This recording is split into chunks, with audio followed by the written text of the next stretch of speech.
Radyo Philippines. Fully digitalized.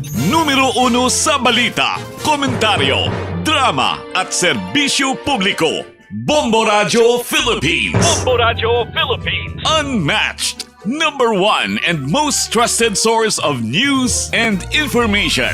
Basta Radyo Bombo. Oras sa Bombo Radyo Iloilo, Philippine Standard Time, 41 minutos na nakaligad sa taknang alas 11. Welcome sa pagpalagad sa Bombo Hanay sa Udto diri sa DYFM Bombo Radyo Iloilo, ang flagship station sa the number 1 and most trusted source of news and information, ang Bombo Radyo Philippines. Adlaw kita karon sa Miyerkules sa Mayo 6 tuig 2026. Sa gihapon ini mo lang mo ang kurman Bombo Chama Blanco Hover. Sa mga nagapanguna dalagwan nga mga balita, pamunuan sa Bureau of Jail Management Penology ung kaharo gilayon nga nagpabrigayon sa inspeksyon sa selda matapos kay ginapahayag nga nag-video call pa sa sulod sang presuhan ang nadakpan niya sa bypass operation. Sa pihagabahin, Mayor Raisa Treñas nagpanguna sa pagbukas ng kulinghab sa syudad. Alkalde nagpansikyar sa inyong sining blood pressure. Sa iban pa nga mga talupang doon karon nga mga balita, ang Regional Civil Security Unit 6 nakarecord sa 90 ka mga peking security license ID humalin sa nakaligad sining tuig. Sa mga talupang doon naman nga mga balita nasyonal, sa aton sining mga kabumbo pinot ining mga akusasyon sa tagsa-tagsa, no? Sanday Congressman Leandro Leviste batok sa kay Executive Secretary Ralph Recto kag sa iya sining pamilya. Lakip na sinadri karon Manuang Buelta dama ni Executive Secretary Ralph Recto batok sa kay Congressman Leviste. Sa aton sini nga pamangkot banwa nga subong lang. Subong lang ginbuyagyag ini ni Congressman Leandro Leviste. Ang subong lang buyagyag man ini ni Executive Secretary Ralph Recto. Ang sabat sinadera banwa, tiyanon mo kay nagsantikanay ng ila sining tagsa-tagsa ka mga interes mo. Di kundi kot-kotanay sila baho nga duwa. Sa dugang pa nga mga balita kag impormasyon diri man sa ton sining pagpangalagara. Sa pagsaka sang electricity bill, ang Department of Energy nagasuporta na karon sa value added tax relief. Ang Department of Energy nagsuporta sa sining proposal nga i-suspend or i-reduce or hindi gani kuhaon kakson ang value added tax sa elektrisidad. Inisandig man sa paray nga pagsaka sa bill sa kuryente, no? Kag sumong man mapriska kag nagapisik-pisik pa sini nga pagsaka man sa inflation sa ton sinikaron niya nga mga kabumod diri sa pungsod ng Pilipinas. Sa ginapayag diri banwa, no, sa Department of Energy, preparado ini sila nga maghatag sa technical input sa energy sector sa impact sa ngaruman nga tax measure. Samtang ginarespitar ining tax policy nga yara sa idalom sa Department of Finance kag sumangman sa Congress, ang departamento nagpahayag nga preparado nga maghatag sa technical input sa energy sector impact sa anuman nga mga proposed measure sa ton sining mga kasimanwa. Ini ang ginpayag sa magsumpit sa 7.2% ang inflation rate sa bulan sa Abril, kag amo ining pinakabalasig nga pagsaka sa inflation humalin sa tong Marso tuig 2023 tuig 2023 halin niya sa 4.1 sa bulan sa March, nag 1.4 sa April 2025. ang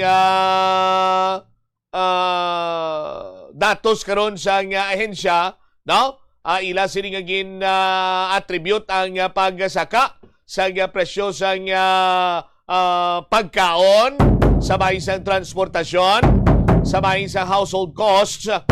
Samtang iya ang inflation nagsaka sa 3.9%.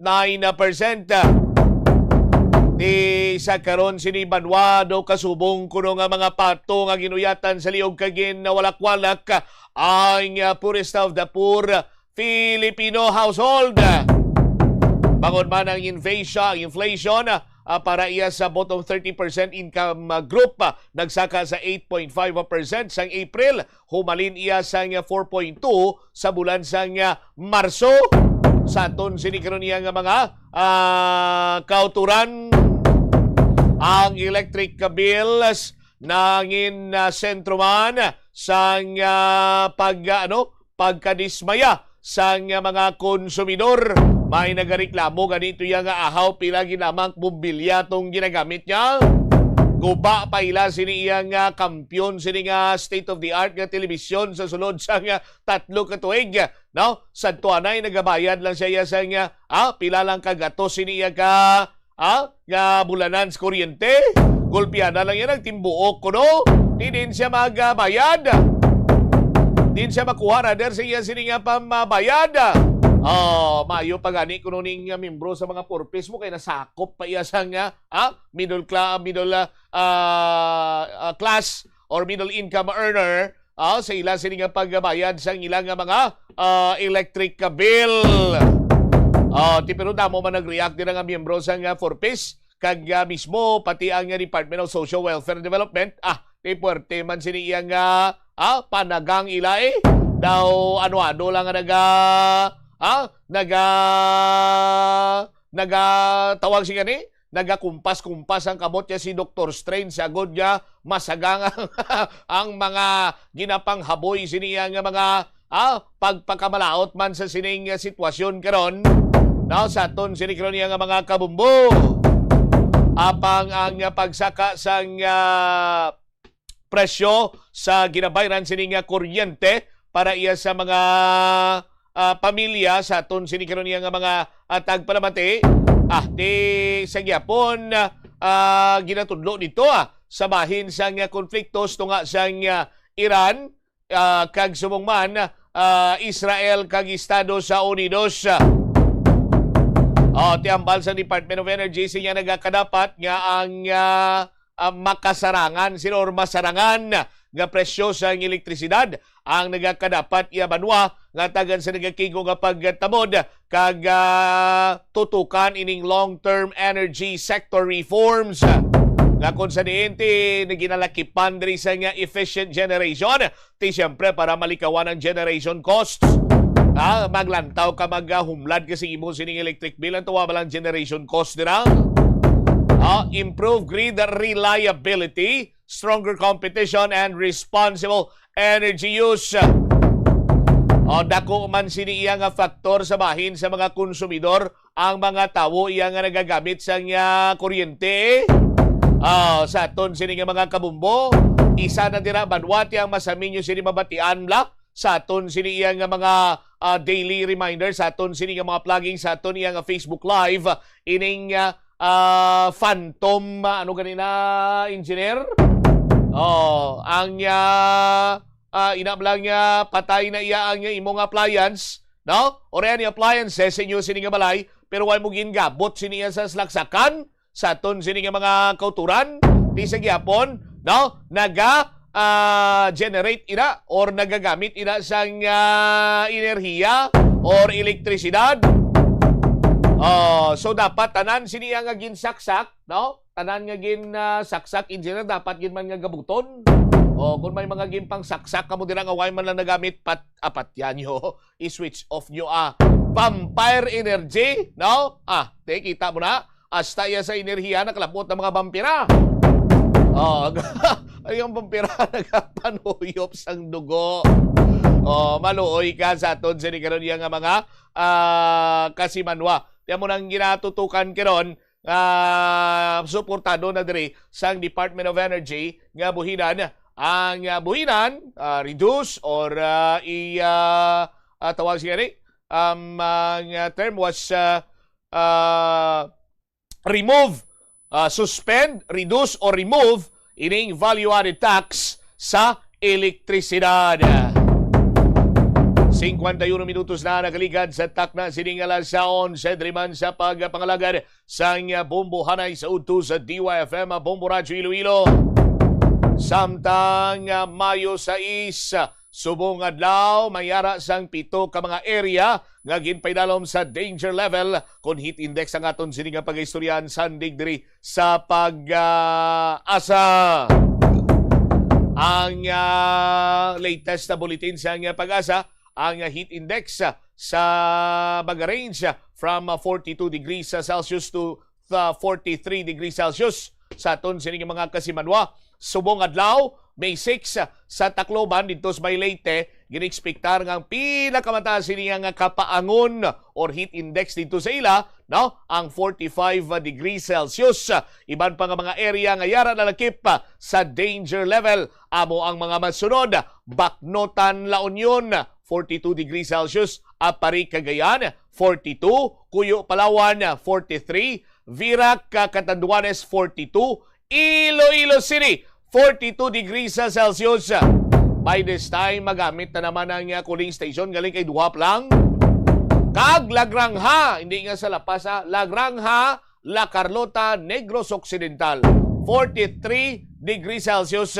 Sa aton sini nga mga kasimanwa, samtang sa iban sini iyang mga lugar nga yara sa extreme caution classification, mga biyan nga nag-range from 33 to 41 degrees Celsius sa Metro Manila dito sa Pag-asa, hambal iya sa may Science Garden, no? Kaganinoy International Airport, ang yara man sa extreme caution classification. No? So kung may paryente ka mong ara dito subong sa may Ninoy Aquino International Airport, nilaban-laban mabatsyagan nilang kapaangon o sa panyempo dira. Pero kung nagabagusbos ang aircon, tinubaliwala malang ina. No? Sa aton sini nga mga kasimanwa, ang Science Garden iya ginexpektar nga magka-record sa 39 degrees Celsius ang naiya magasarang magalabot sa 41 degrees centigrado. Sa mga kabombo nato na diri sa syudad sa Iloilo, 42 degrees centigrado kita diri sa aton sinima kasimanwa aton nga heat index. Ang functional nga mga cooling station sa Quezon amo ang yara sa may Diversion Road area kag subong man dira iya sa may pump station, former pump station sa syudad sa Iloilo, no? Dira sa may Halandoni Bridge sa may General Luna. Function na naga-function na karon kay gimbisitahan na ganina ni Mayor Inday Risa Treñas. Later on bla pagbalik naton pagkatapos sa Bombo Network News aton sining i-plastar sa inyo. Pero amo sining tsura sa pump station dira sa may General Lunao. No? Hindi na color blue, no? Yellow banana. Yellow banana. Yellow na ang iya sining pintura. Sa aton sining mga kabombo, di ba siko mo naman yung bagong kolor diri sa syudad sa Iloilo samtang nagilapit ang tuig 2028. Dilaw. Bakit dilaw? Sayong say. Uhaw na yan gali. Sa aton sining mga kasimano, 55 minutos na ang nakaligad karon sa takna sining alas 11.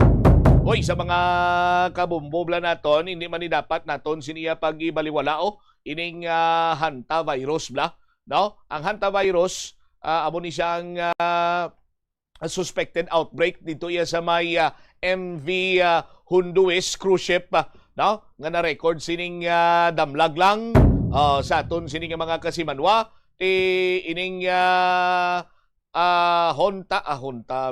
virus. Hanta, no? Hanta viruses, pamilya ini sa mga viruses primarily nga dalasang mga ilaga, no? Sa aton sining mga kasimanwa, nagakos ini sang serious masami or pwede maglabot sa punto nga mangin life threatening ang nasambitan sining karon nga balatian, no? Sa bahin sang respiratory or kidney disease sa mga tawo.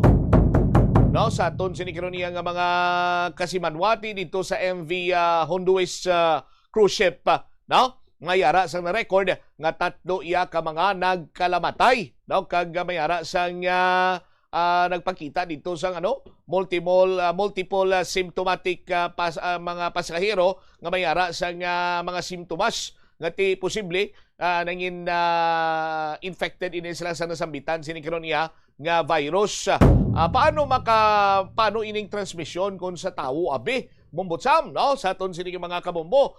Typically, ang transmission sini ti pinagi sa contaminated area kung ang lugar masami dira bla matsyag sang mga ilaga bla do plasahaw, dira sila nagalagaw-lagaw, nagasinumbali, ti kung kaysa naihi na sila palo pasensya sa mga nagapalo panyaga dira sa aton sini mga kabombo kay iti ang mga ilaga no may ihi or halin ini sa ihi sang daga sa ila sini droppings no kag sa laway sa aton sini mga kabombo ti pananglita na mo sining sitwasyon mangin airborne ini siya sa aton sini mga kasimanwa ti ginasuspitsuhan nga di nga dito yes na sambitan sining cruise ship no.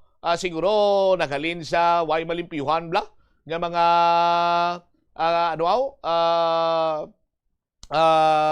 ginatabo na sa katre ng kanina engineer lipat ako ng mga cloth na bla nga mga ginatabon sa mga cabin na bla no kag sumungman sa mga attics masabi dira ginaginaano mo dira ginatiniran sa mga ilaga.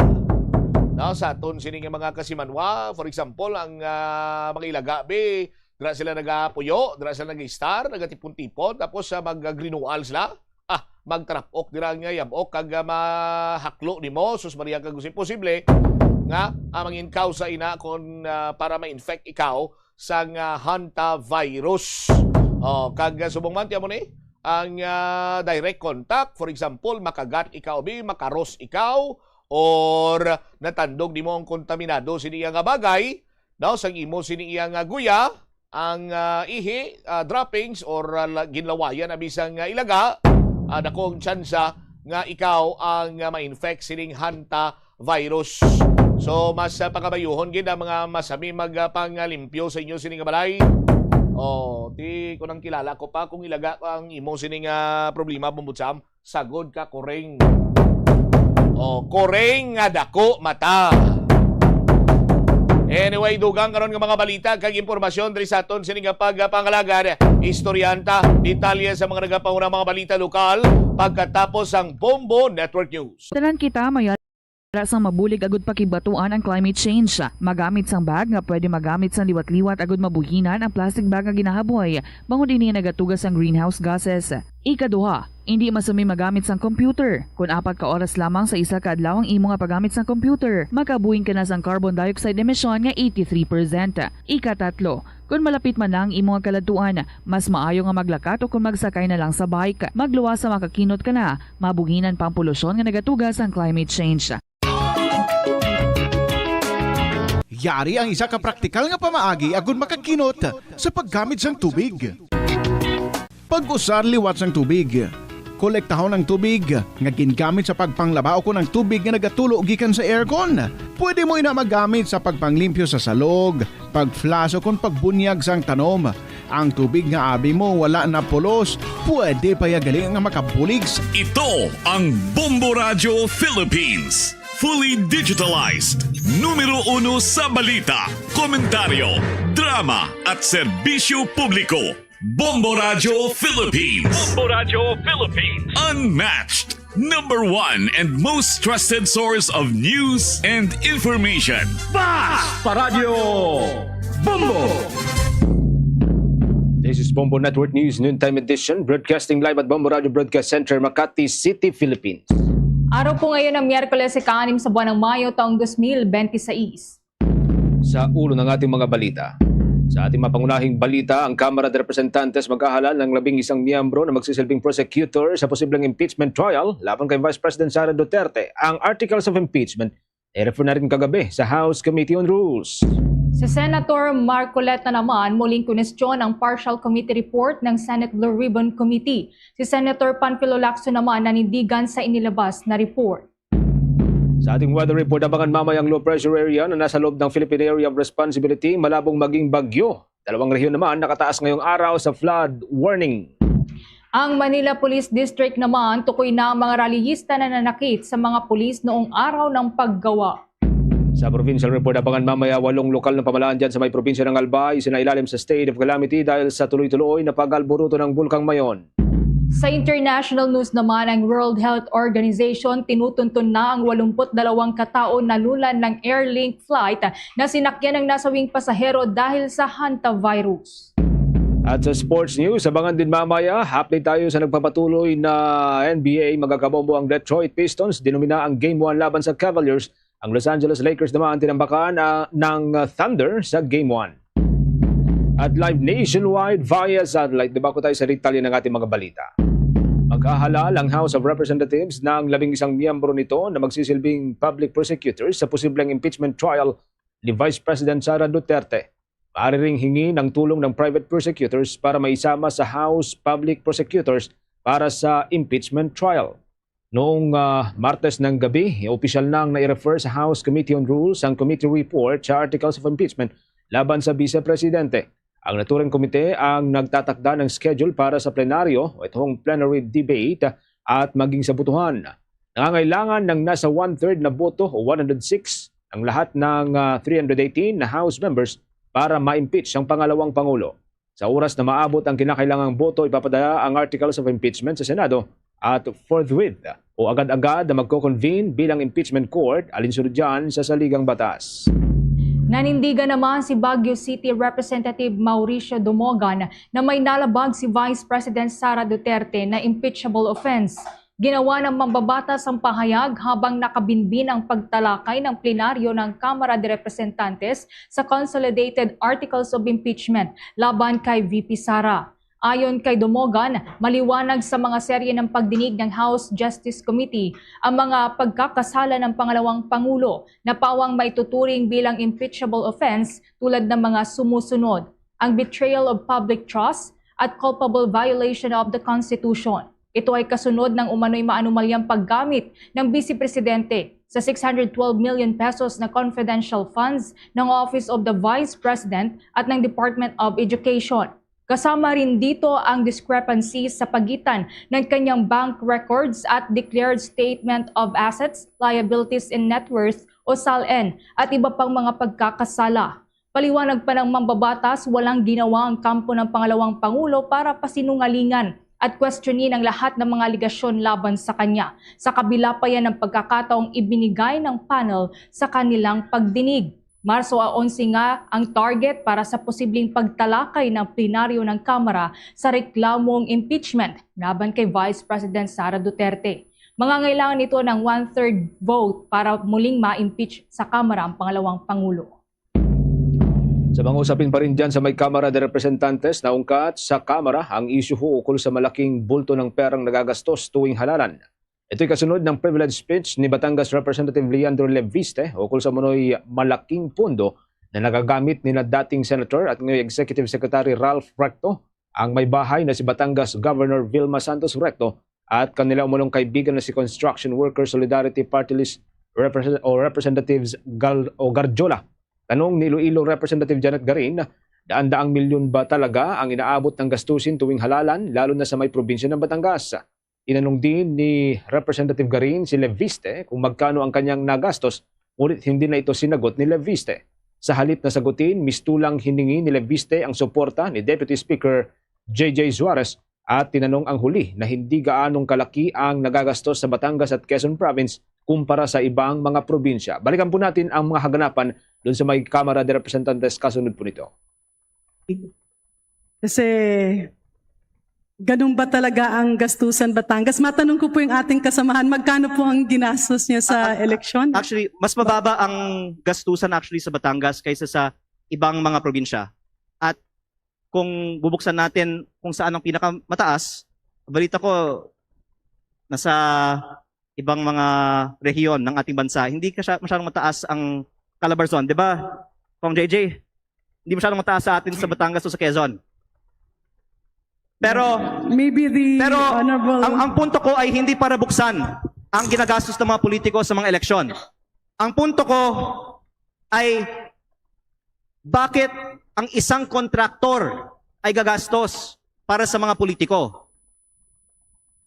Kung election spending ang bubuksan natin, hindi tayo matatapos ngayong araw. Ang punto ko, bakit ang kontraktor, ang lantaran, nag-host ng mga political events para sa mga politiko sa Batangas? Hindi naman ikinatuwa ni Representative JJ Suarez ang naging katanungan ni Leviste sa kanya at pagbanggit sa kanyang pangalan sa kanyang privilege speech. Dito tinanong ni Suarez si Leviste kung mayroon ba itong hawak na ebidensya o baka naman haka-haka lamang ang kanyang basihan. I found it a little bit offensive that all of a sudden a dear colleague of mine would call out my name during his collective and personal privilege. But nevertheless, insofar as my name was called and he asked me, let me just respond with a few queries of clarificatory in nature. Kanina po na pinakikinggan ko ang pananalita ng ating kinatawan mula sa Batangas. Binanggit niya na may mga halagang ginamit sa kampanya. Totoo po ba ito? Opo, na ang mga leader Meron sa po ba aking distrito- tayong Yes. ebidensya na magpapatunay? Meron po bang dokumento? Meron po ba tayong hawak na anumang sinumpang salaysay na magsasabi na ganito nga po talaga ang nangyari? Unang-una po, Or tayo po ba ay bumabase lamang sa mga haka-haka at kwento at text at mga Facebook messages? okay, ilang sagot po. Unang-una, sa campaign sorties, nakikita natin na may gastos. At ang punto ko ay tila si Kong Garjola ay may ginastos para sa campaign sorties ng Vilma at Lucky sa Batangas. Bahagi pa rin po yan mga kaumbo ng naging kaganapan ho kahapon kasunod ng privilege speech nitong si Batangas Representative Leandro Leviste. Hindi naman pinalagpas ng mga miyembro ng Kamara de Representantes ang naging controversial na pahayag ni Batangas Representative Leandro Leviste na lahat ng miyembro ng mababang kapulungan ay namili ng boto. Unang ginawa ni Leviste ang naturang statement sa kanyang privilege speech sa plenaryo ng Kamara kahapon. Sa naging pahayag ni mamamayang Liberal Party List Representative Laila de Lima, tinawag niya ang controversial na pahayag ni Leviste bilang offensive, walang basihan at walang katotohanan. Inihalimbawa rin ni De Lima ang personal na karanasan sa mga halalan kung saan hindi pa umano siya nagsasagawa ng vote buying sa kahit anumang paraan. At sa lahat ng halalan na siya ay tumakbo sa iba't ibang posisyon. Narito pang bahagi ng pahayag ni mamamayang Liberal Party List Representative Laila de Lima. His representation approached Representative Leviste, and I was asking him about his claim, the general claim, that everybody in this hall has engaged in vote buying. So I was telling him, can you please withdraw that particular portion because we find it offensive. For the record, this representation does not engage in any vote buying in any elections, including the last elections of 2025. And I remember Representative Leviste saying that he is willing to withdraw that particular portion. So may we ask Representative Leviste if in fact that is the case, that he has withdrawn, that he is withdrawing that portion because it has no basis, it has no evidence, it's purely speculative, it's offensive, it's unfair to everybody here in this hall. Can we have the answer, please? Because that is a parliamentary inquiry. Sa huli naman nagkasundo ang mas nakararaming miyembro ng Kamara na alisin sa record ang naturang speech ni Leviste ukol sa pag-aakusa sa mga kapwa niya mambabatas. Ngunit hindi pa rin nakontento si Representative de Lima at hiling na nais niyang marinig mismo mula sa bibig ni Leviste na i-withdraw ang kanyang claims, bagay na ginawa rin ng bagitong mambabatas. Narito bahagi pa ng pahayag ni Representative Laila de Lima.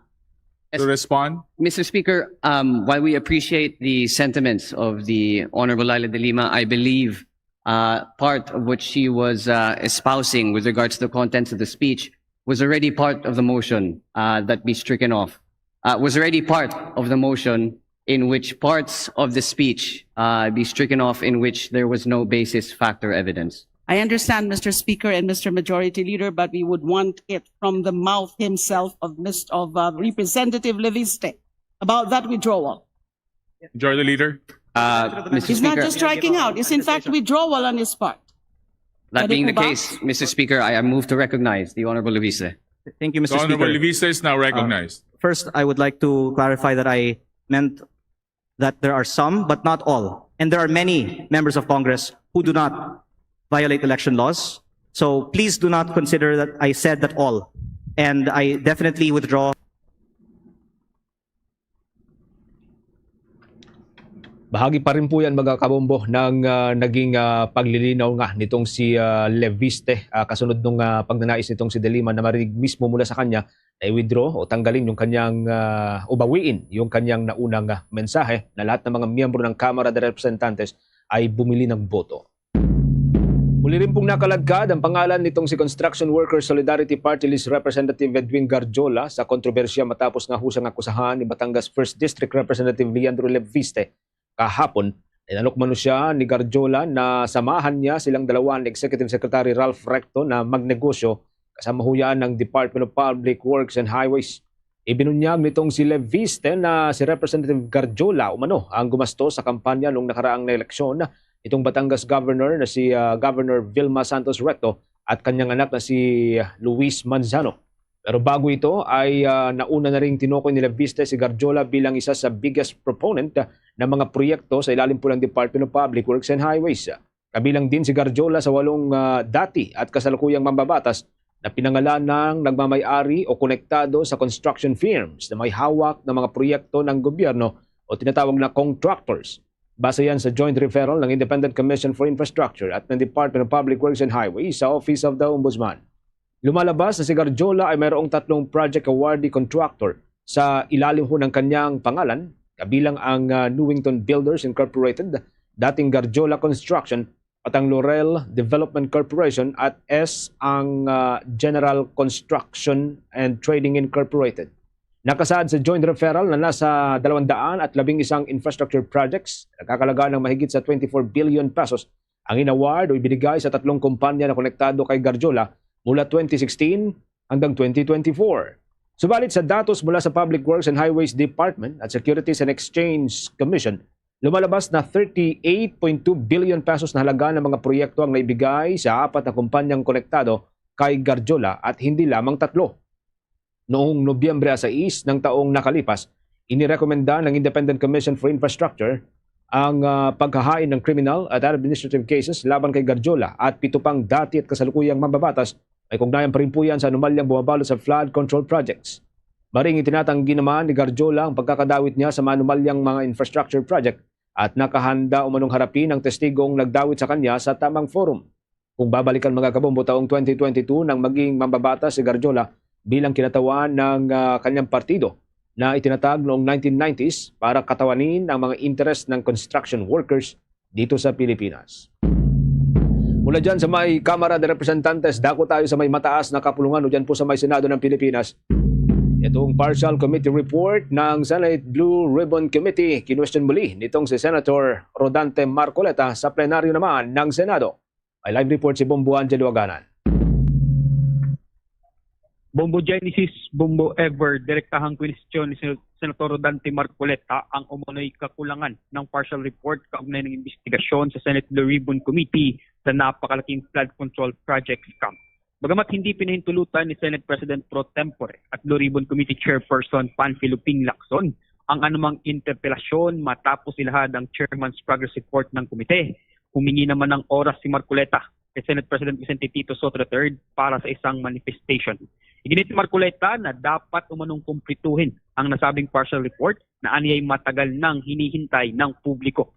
Muli namang pinuna ng senador ang digital copy ng naturang report at umano'y kakulangan ng pirma ng chairman na dahilan aniya ng kanyang hindi pagpirma rito. Hayagan rin kwestiyon ng senador ang hindi umano pag-imbita ng chairman ng komite sa mga idinadawit sa umano'y anomalya. Tulad nila dating House Speaker Martin Romualdez, ilang opisyal ng Department of Public Works and Highways na sina Undersecretary Adrian Bersamin at Undersecretary Jojo Cadiz at si dating Governor Luis Chavez Singson na nauna na nagpahayag na gustong tumistigo o may mga ilalahad na pruweba dito sa flood control. Kaugnay niyan, pakinggan natin ang mga naging pahayag ni Senator Rodante Marcoleta. Napakainit na po ng panahon talaga. Pinapag-iinit pa ng paghihintay nang hindi malaman hanggang kailan maghihintay ang taong bayan. Ano po ba ang dahilan kung bakit nagkaroon siya ng privilege speech ngayong hapon? Para saan? Para saan? Hindi po ba mas maganda na kumpletuhin natin yung report? Hindi partial. Ano yun? Partial final? O partial provisional? Paano ko po malalaman, Mr. President, kung hindi po ibinigay yung hard copy? Pipilitin akong basahin na nandun lamang sa online. Nauna nang ipinaliwanag ni Lacson sa kanyang privilege speech na ang soft copy na ipinadala sa mga senador na miyembro ng komite ay ang opisyal na kopya ng partial report. 2 beses na rin umanong pinadalhan si Romualdez ng imbitasyon ng komite upang dumalo sa mga pagdinig, ngunit hindi ito dumalo. Kaugnay niyan, pakinggan naman natin ang mga naging pahayag ni Senator Panfilo Ping Lacson.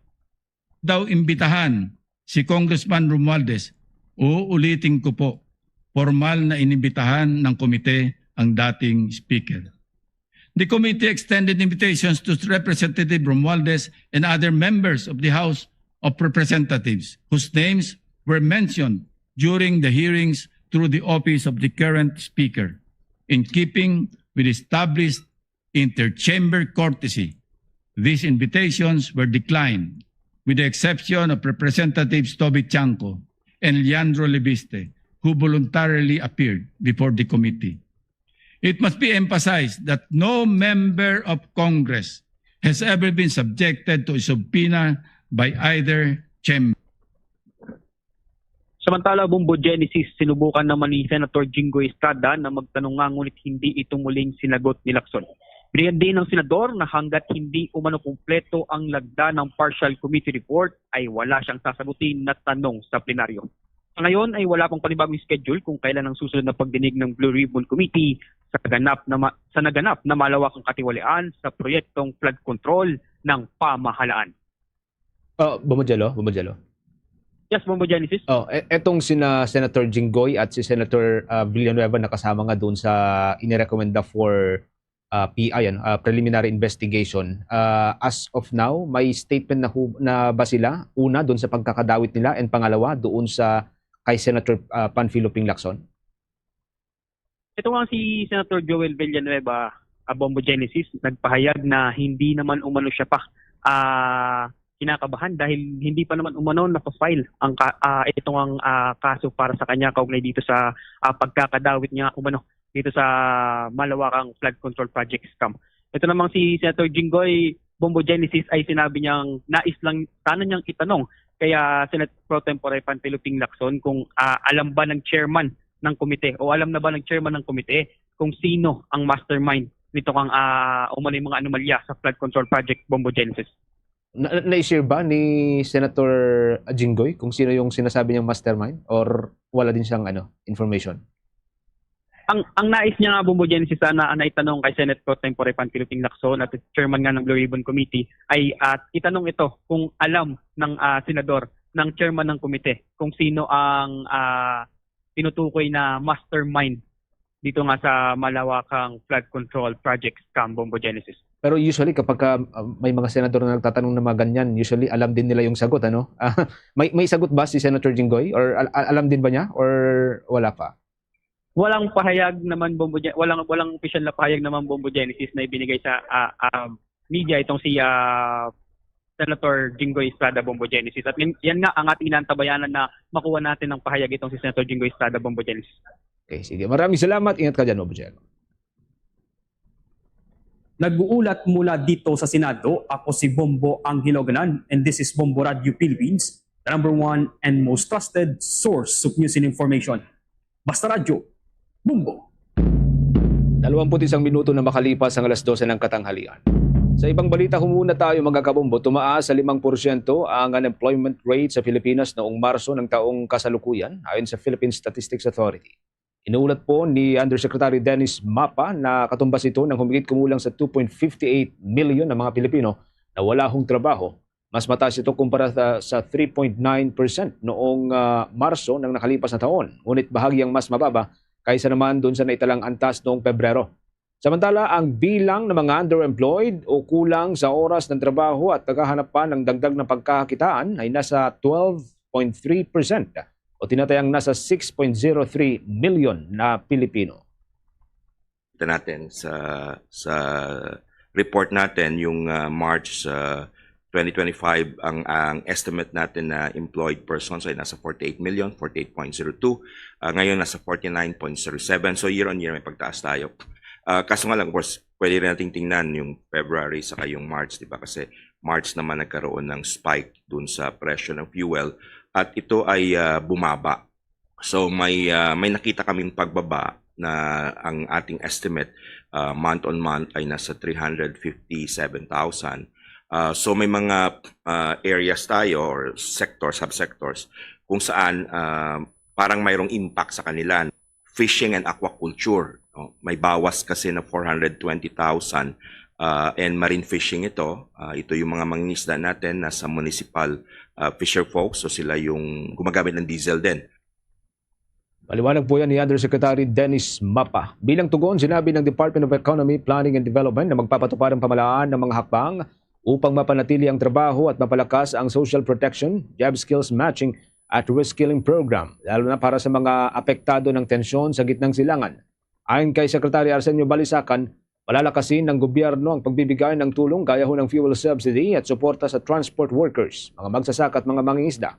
Gagamitin din umano ang mga digital platforms tulad ng e-wallets upang mapabilis ang distribution ng ayuda. Dagdag pa rito, tiniyak ng pamahalaan ang patuloy na pagsuporta sa mga overseas Filipino worker na apektuhan ng krisis sa Middle East, kabilang ang mga programang pangkabuhayan, pagsasanay at programang tulong pinansyal. Sa kabuuan, mga kabombo, nanatili pong mataas ang unemployment o mataas ang employment rate sa 95% na may kabuang 49.07 million na Pilipino na mayroon pong trabaho.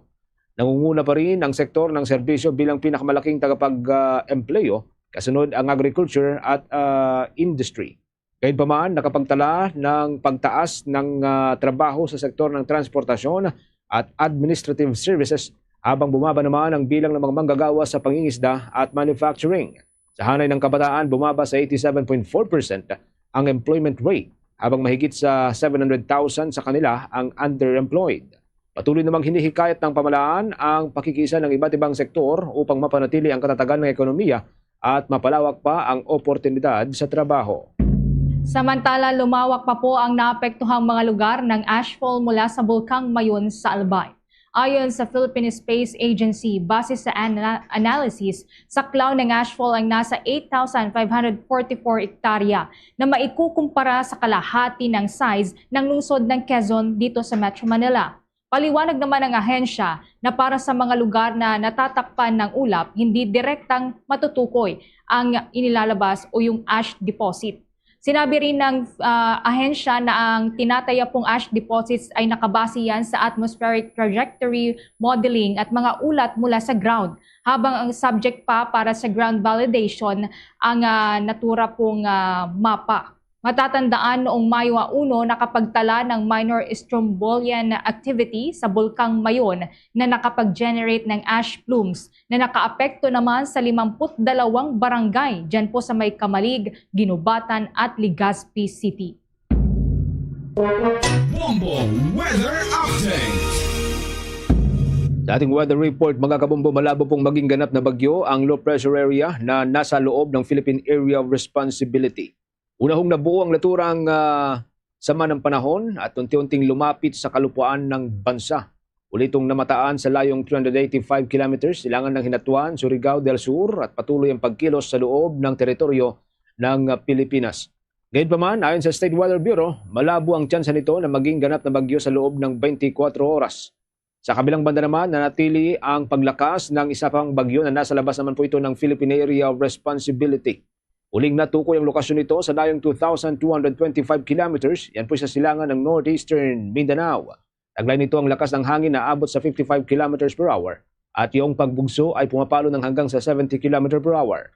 Kumikilos ito pa kanluran, timog kanluran, yan ay sa bilis na 20 kilometro kada oras at hindi rin po inaalis ang posibilidad ng lalo nitong paglakas sa mga susunod pang mga araw. Manatili pong nakatutok sa Bombo Radio Philippines para sa karagdagang mga developments sa lagay po ng ating panahon, mga kabombo, habang patuloy din pong binabantayan itong tagtuyot, itong mainit na panahon na kasalukuyan po nating nararanasan.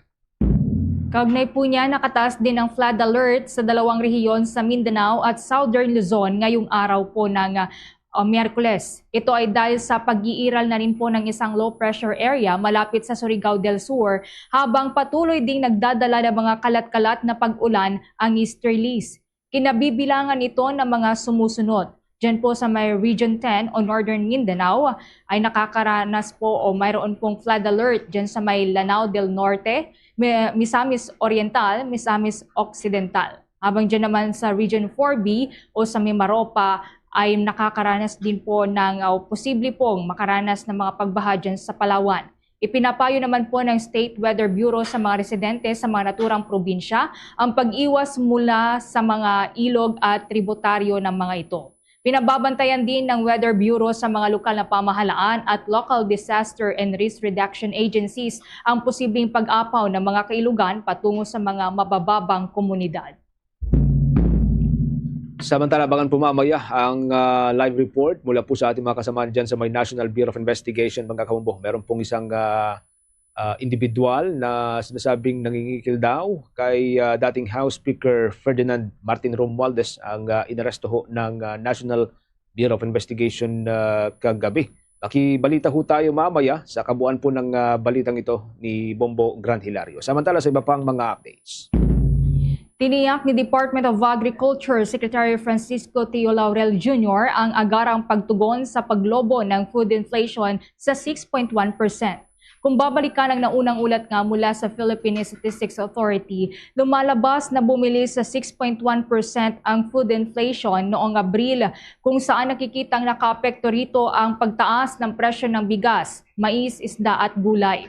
Paliwanag naman ng kalihim, kahit sapat ang supply ng pagkain sa bansa, ang mataas na presyo ng produktong petrolyo ang nagtulak sa pagtaas ng gastusin sa transportasyon at logistics na nakaapekto sa presyo ng mga bilihin. Dahil dito muling binuhay ng Agriculture Department ang food lanes, kung saan tinanggal ang toll fees para sa mga agri-truckers at binawasan din ang port charges. Pinapalawak din ng Department of Agriculture Secretary ang market monitoring para maiwasan ang labis na patong sa presyo. Habang patuloy na isinusulong ang mga programang katulad na lamang ng Benting Bigas at Rice for All para sa mas abot kayang bigas. Nakahanda rin ang gobyerno ng Pilipinas na magpatupad ng price cap na 50 pesos kada kilo sa imported rice kung magpapatuloy ang pagtaas pa ng presyo. Ayon sa kalihim, ginagawa ng Agriculture Department ang lahat ng paraan upang mapababa at mapabagal ang inflation sa pagkain, kasabay ng pagtulong sa mga magsasaka na pataasin pa ang kanilang produksyon sa palay, mais, high-value crops at iba pang agricultural products. Meron na ho tayong 29 minutes makalipas ang alas 12 ng katanghalian. Balik ho tayo sa mga balita dyan sa may National Bureau of Investigation. Meron pong isang online media personality ang inaresto ho ng National Bureau of Investigation dahil umano sa pangingikil kay dating House Speaker Ferdinand Martin Romualdez. May live report si Bombo Grand Hilario. Yes, Bombo Genesis, matagumpay na aresto ng National Bureau of Investigation isang online media network personality na si Franco Mabanta sa umunoy tangkang pangingikil o sa pangingikil kay former House of Representatives Speaker Martin Romualdez. Ayon kay National Bureau of Investigation Director Attorney Melvin Matibag, na-aresto si Mabanta matapos ang ikinasang entrapment operation ng Kawanihan. Matay sa impormasyon na nabanggit na individual ay sinasabing may hawak raw na video kontra kay late First District Representative Romualdez na kabilang sa mga idinadawit sa kaso na maanulang flood control. Sinubukan naman ng kikilan ni Mabanta ang mababatas ng halagang 300 million pesos. Kung hindi tupad ay ilalabas ng ang kanyang naturang video kung saan kontra ito sa naturang mababatas. Sa isinagawang operasyon, na-aresto si Mabanta ng kanyang matanggap ang 300 million pesos na mark money ng Kawanihan. Ayon kay National Bureau of Investigation Director Attorney Matibag, kanilang o posibleng maharap sa reklamong robbery extortion si Franco Mabanta kaugnay sa paglabag sa cyber law ng bansa. Ating pakinggan si Attorney Melvin Matibag, ang kasalukuyang direktor ng National Bureau of Investigation. It's happened last night, no? Yung operation. It's based on a complaint na there's an extortion for a huge amount of money perpetrated by the individuals who were apprehended last night, no? So, there's nothing extraordinary kasi trabaho naman natin ng NBI ito to go after mga ganitong complaints, no? So, there will be charge of robbery extortion in relation to violation of the cyber law, no? Yung Republic Act 1175, tama ba? So, yun. Bombo Genesis, sa pagpunta natin dito sa National Bureau of Investigation ng Bombo Radio Philippines ay nang matanong mismo si Franco Mapanta sa kanyang sa pagpresenta ng kaunihan dito ay iginit nito na sila ay inosente at walang katotohanan o it's not true anya ang naturang aligasyong kinakarap patungkol sa naturang operasyon. Bombo Genesis. Okay, sige. Maliban dito, Bombo Grant, may mga nababanggit ba si Director Matibag na posible pang ganitong kahalintulad na cases? Kasi sabi ni Director Matibag, medyo marami yung kanilang mga binabantayan, ano, ng mga kasong nito, Bombo Grant.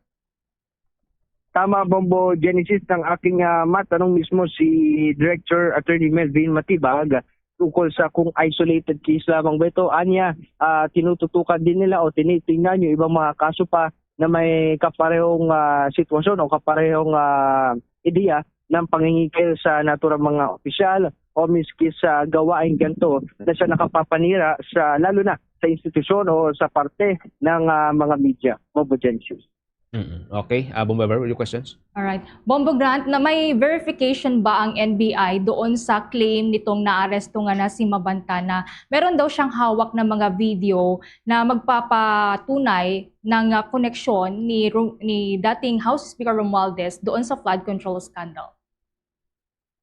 Bombo Ever, sa kasalukuyan ay tumanggi o hindi mo na ibinahagi ng National Bureau of Investigation yung naturang nilalaman ng video kung ano ba ito sapagkat nila, ang tanging tinututukan nila dito ay hindi yung mismong nilalaman ng video na hawak umano ng naturang network company or network media ni Mabanta, kundi yung mismong krimen ng pangingikil sa isang opisyal na siyang tumulog sa kaunihan upang ireklamo at mapatignan ang naturang extortion ng personalidad. Bombo Ever. Okay. Maraming salamat, Bombo Grant. Ingat ka dyan. Para sa Bombo Network News, ito si Bombo Grant Hilario and this is Bombo Radio Philippines, the #1 and most trusted source of news and information. Basta Radio, Bombo! Meron na lamang ko tayong 25 minutes bago po sumapit mga kabombo ang alauna ho ng hapon. Sa ibang mga balita ho tayo, inalabas na ng Philippine Army ang kuhang video ukol sa matagumpay na pagpapaputok sa Typhoon missile system. Lalang kahapon nga ay kinumpirma ni Balikatan spokesperson Colonel Dennis Hernandez ang pagpapaputok sa kontrobersyal na missile system bilang bahagi ng nagpapatuloy ng military simulation. Ito ang unang pagkakataon na pinaputok ito sa Pilipinas mula noong pinadala ho ito 2 taon na nakakalipas. Batay sa video footage na inilabas ni Philippine Army Training Command Commander Major General Michael Lohico, pinaputok ang Tomahawk land attack missile sa Tacloban Airport alas 12:21 ho ng madaling araw noong Mayo 5 o kahapon ho ito. Inabot ng 1 oras at 12 minuto bago nito naabot ang target sa barangay Canantong. Yan po sa Maylaor, Nueva Ecija. At natukoy ang oras ng confirmed hit ganap na 1:33 ng madaling araw. Nasa 600 kilometro o 600 kilometers hanggang 630 kilometers, yun hong pagitan o yung pong distansya na nilipad ng Tomahawk missile sa loob lamang ng maikling panahon. Ang Tomahawk cruise missile ay nadisenyo mga kabombo para ho sa mga tinatawag na long-range, high subsonic at low-altitude precision strikes at may kapasidad na lumipad sa bilis na 800 km per hour o mas higit pa. Bombo International News. Tinutuntun na ng World Health Organization ang mga pasaherong sakay ng isang flight mula sa isla ng St. Helena patungong Johannesburg na sinakyan ng isang cruise ship passenger na nasawi dahil sa hantavirus. Ayon sa South African airline na Airlink na nakabase sa South Africa, may kabuang 82 pasahero at 6 na crew ang sakay ng nasabing flight noong Abril 25. Kabilang sa mga pasahero ang isang babaeng Dutch na ang asawa ay pumanaw rin dahil sa nasabing virus. Ayon sa World Health Organization, lumala ang kondisyon ng babae habang nasa biyahe patungo sa Johannesburg. Nauna nang bumaba ang babae mula sa barko sa St. Helena noong Abril 24 matapos makaranas ng sintomas sa gastrointestinal. Pagdating sa isang ospital sa Johannesburg, binawian siya ng buhay at nagpositibo sa hantavirus. Ang Airlink ay may isang biyahe kada linggo mula sa nasabing isla na tumatagal ng humigit kumulang 4 na oras. Samantala, inatasan naman na ng mga otoridad sa South Africa ang airline na abisuhan ang mga pasahero upang agad na makipag-ugnayan sa kanilang health department.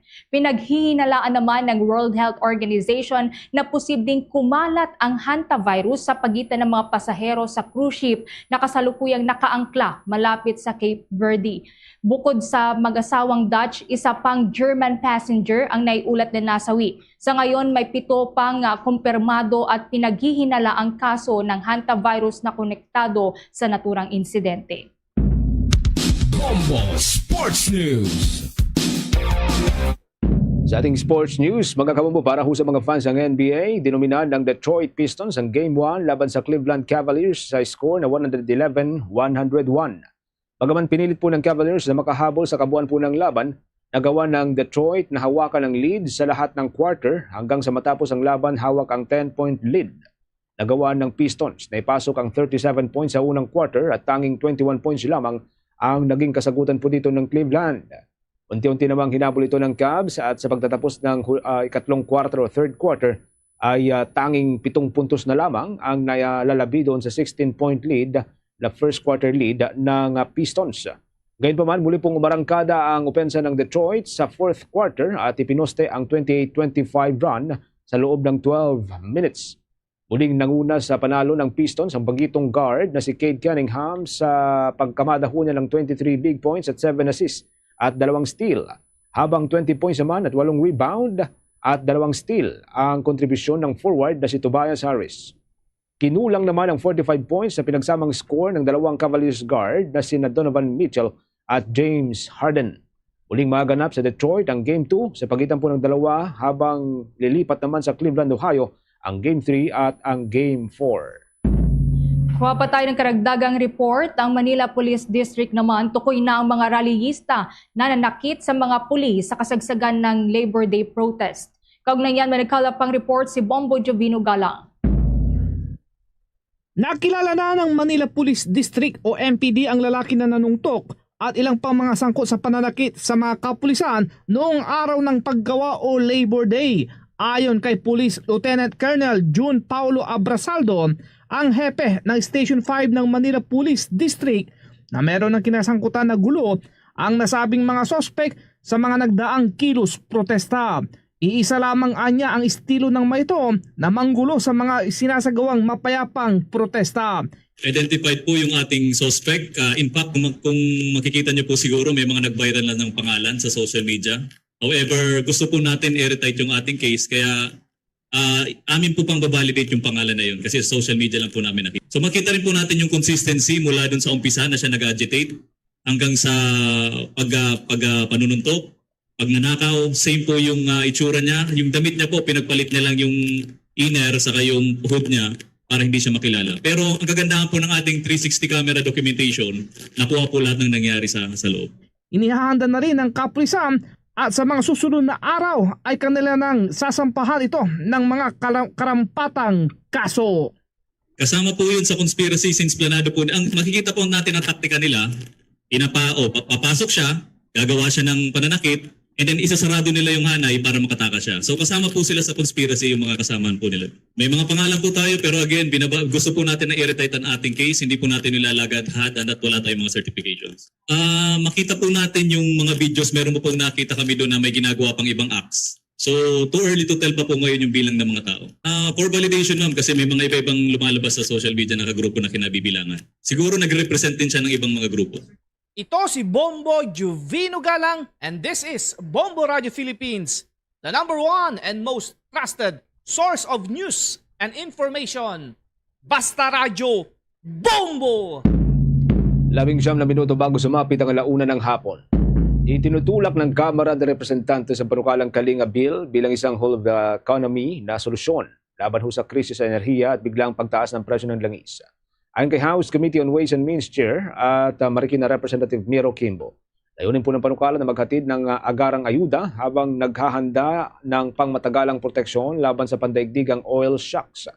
Ang Kalinga o tinatawag din po itong komprehensibong alalay sa livelihood inflation, negosyo at goods assistance ay magsisilbing pangunahing balangkas ng ad hoc committee ng Legislative Energy Action and Development na binubuo o bumubuo ng isang tugon ng gobyerno sa lumalalang epekto ng mataas na presyo ng langis. Paliwanag niya, ang pagtaas ng presyo ng langis ay domino effect mula sa transportation. Apektado ang galaw ng pagkain, tataas ang gastusin sa kuryente, at sa huli ay direktang sasalo ang karaniwang pamilya sa pagdipis ng kanilang budget. Sa huli, target ng Kamara de Representantes na makabuo ng batas na hindi lamang tutugon sa kasalukuyang krisis, kung hindi ay magsisilbi ring matibay na depensa laban sa susunod pang pagtaas ng presyo ng langis. Sumampa na po sa mahigit 133 million pesos ang halaga ng assistance o tulong na naipamahagi ng Department of Social Welfare and Development sa mga naapektuhan ng ashfall at muling pag-alboruto ng Bulkang Mayon. Ayon sa ahensya, abot na rin sa mahigit 93,000 family food packs ang naipamahagi sa mga apektadong komunidad. Bukod pa sa food packs, tuloy-tuloy rin ang pamamahagi ng iba pang mahalagang non-food items, lalo na sa mga nananatili sa evacuation centers. Sa ulat naman mula sa Disaster Response Operations Monitoring and Information Center, as of May 5, umakyat pa sa 280,000 individual ang apektado ng magkakasunod na aktibidad ng bulkan, habang nasa halos 5,000 individual pa rin ang nananatili sa evacuation centers. Tuloy-tuloy naman ang koordinasyon ng DSWD sa mga apektadong lokal na pamahalaan para sa karagdagang suporta. Update na ho tayo sa mga balitang tinutukan ng ating mga provincial station, mga kabombo. Ang special non-working days doon po sa may probinsya ng Cebu, ipinatubad sa loob po ng 3 araw para huyan sa summit sa nagpapatuloy na Association of Southeast Asian Nation. May update po dyan ng Bombo Radio Cebu. Idineklara ng Malacanang ang Mayo 6 hanggang Mayo 8 bilang special non-working holidays, hindi lamang sa lungsod ng Lapu-Lapu at bayan ng Cordova, kundi maging sa Cebu City at Mandaue City bilang bahagi ng paghahanda para sa ika-40th ASEAN Leaders Summit na gaganapin dito sa Cebu. Batay sa Proclamation No. 1238 na nilagdaadong Mayo 4, otorisado ang pansamantalang suspensyon ng trabaho sa buong isla ng Mactan, ang pangunahing lugar para sa pagtanggap ng mga dayuhang delegado at sa mga pagpupulong na may mataas na antas. Ayon kay President Ferdinand Marcos Jr., sa pamamagitan ni Acting Executive Secretary Ralph G. Recto, layunin ng deklarasyon na mapagaan ang daloy ng trapiko at matiyak ang seguridad ng lahat ng kalahok sa summit. Kinumpirma ng mga otoridad na ang lungsod ng Lapu-Lapu at Cordova ang magsisilbing pangunahing host areas kung saan ang isla ng Mactan ang sentro ng billeting, mga pagpupulong at operasyon sa seguridad.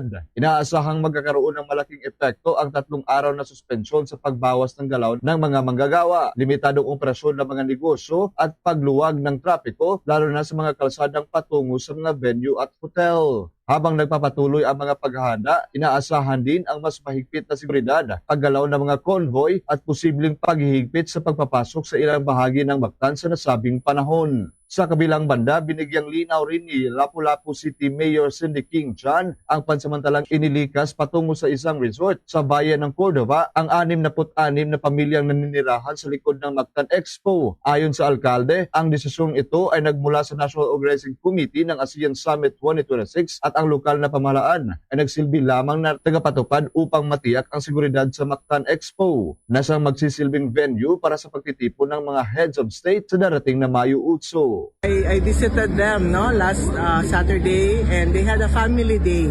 So we are taking care. They have different activities lined up per day. So they have livelihood trainings. They also have wellness day. Mula rito sa lungsod at lalawigan ng Cebu para sa ASEAN 2026 update ng Bombo Radio Philippines. This is Bombo Nathaniel Sandoval for the #1 and most trusted source of news and information. Basta Radio Bumbo!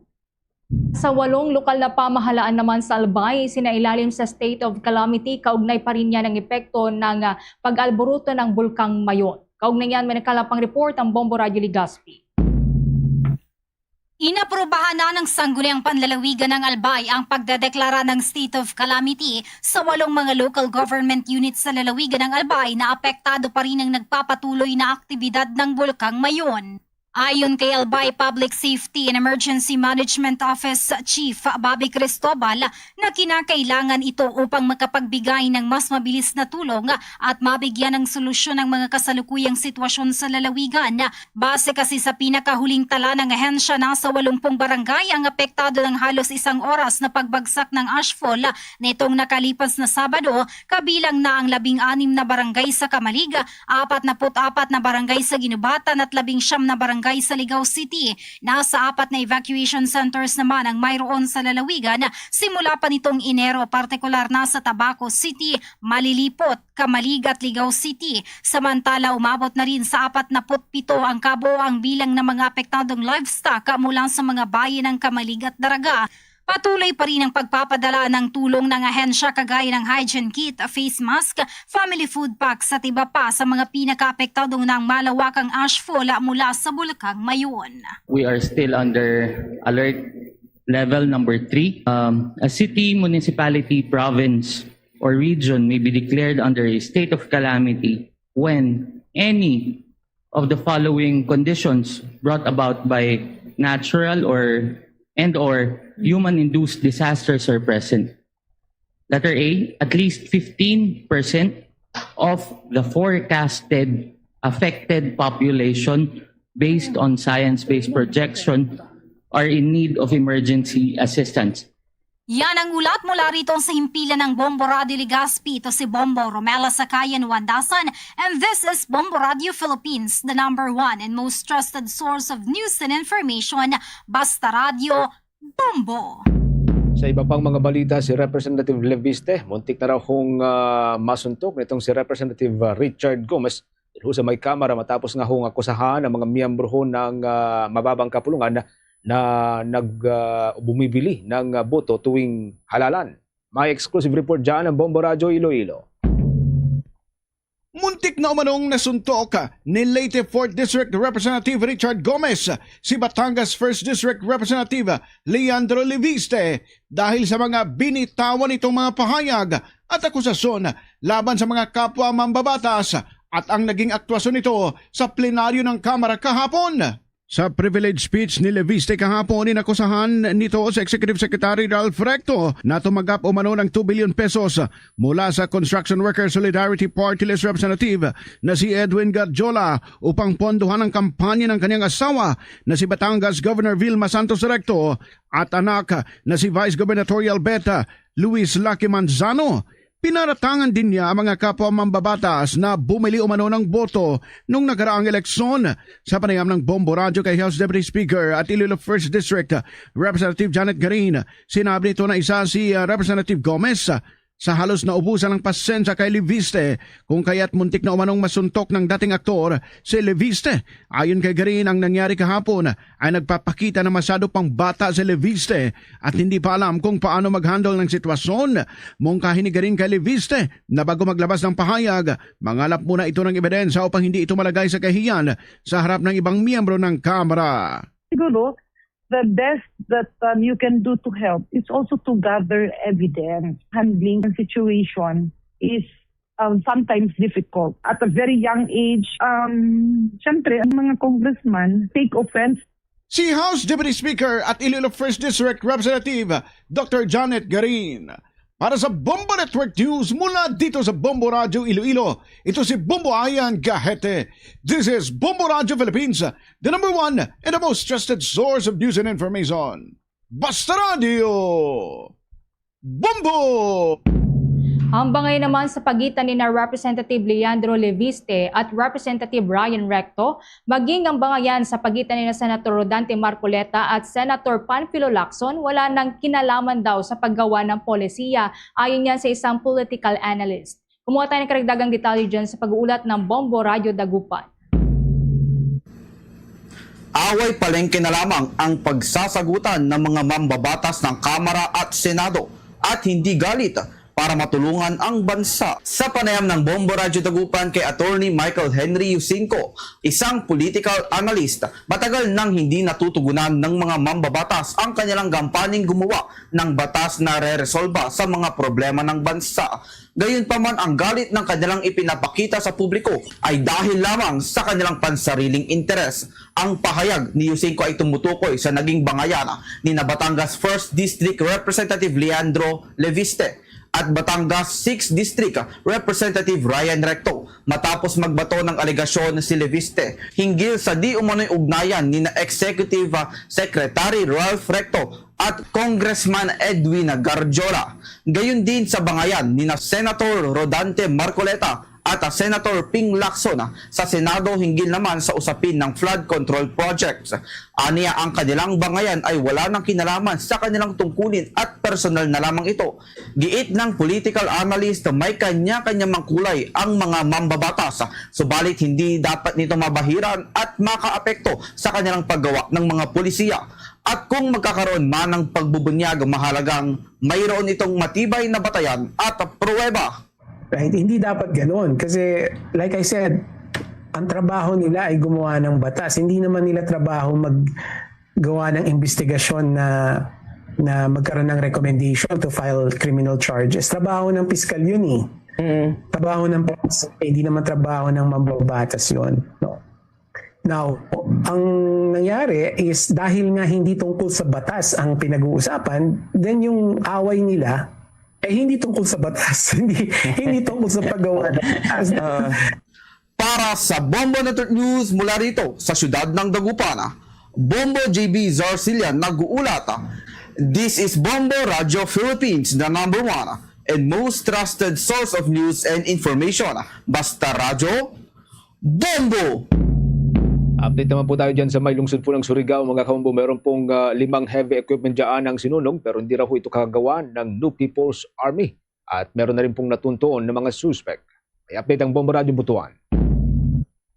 Pinatitibay pa ng militar ang naunang pahayag ng pulisya na hindi ang New People's Army o NPA ang responsable sa pagsunog ng 5 mga heavy equipment sa Barangay Danao, Surigao City sa nakaraang linggo, kung saan 3 nito ay totally damaged habang 2 ang partially damaged. Una nang sinabi ni Police Lieutenant Colonel Attorney Mariano Lucbana, hepe ng Surigao City Police Station, na personal na galit ang nakita nilang motibo sa insidente dahil base sa backtracking ng CCTV ay hindi rebuilding grupo ang gumawa. May pagkakakilanlan na rin sila sa mga suspeka na may dalang mga matataas na baril. Ayon kay Captain Ayan Limuel Lalata, Acting Executive Officer ng 30th Infantry Battalion Philippine Army, na insurgency free na ang Surigao del Norte dahil lang wala nang kakayahan pa ang grupo na magsagawa ng arson at extortion. Hinikayat na lamang nito ang publiko na mananatiling alerto at tumulong sa otoridad sa pamamagitan ng pagbibigay ng impormasyon.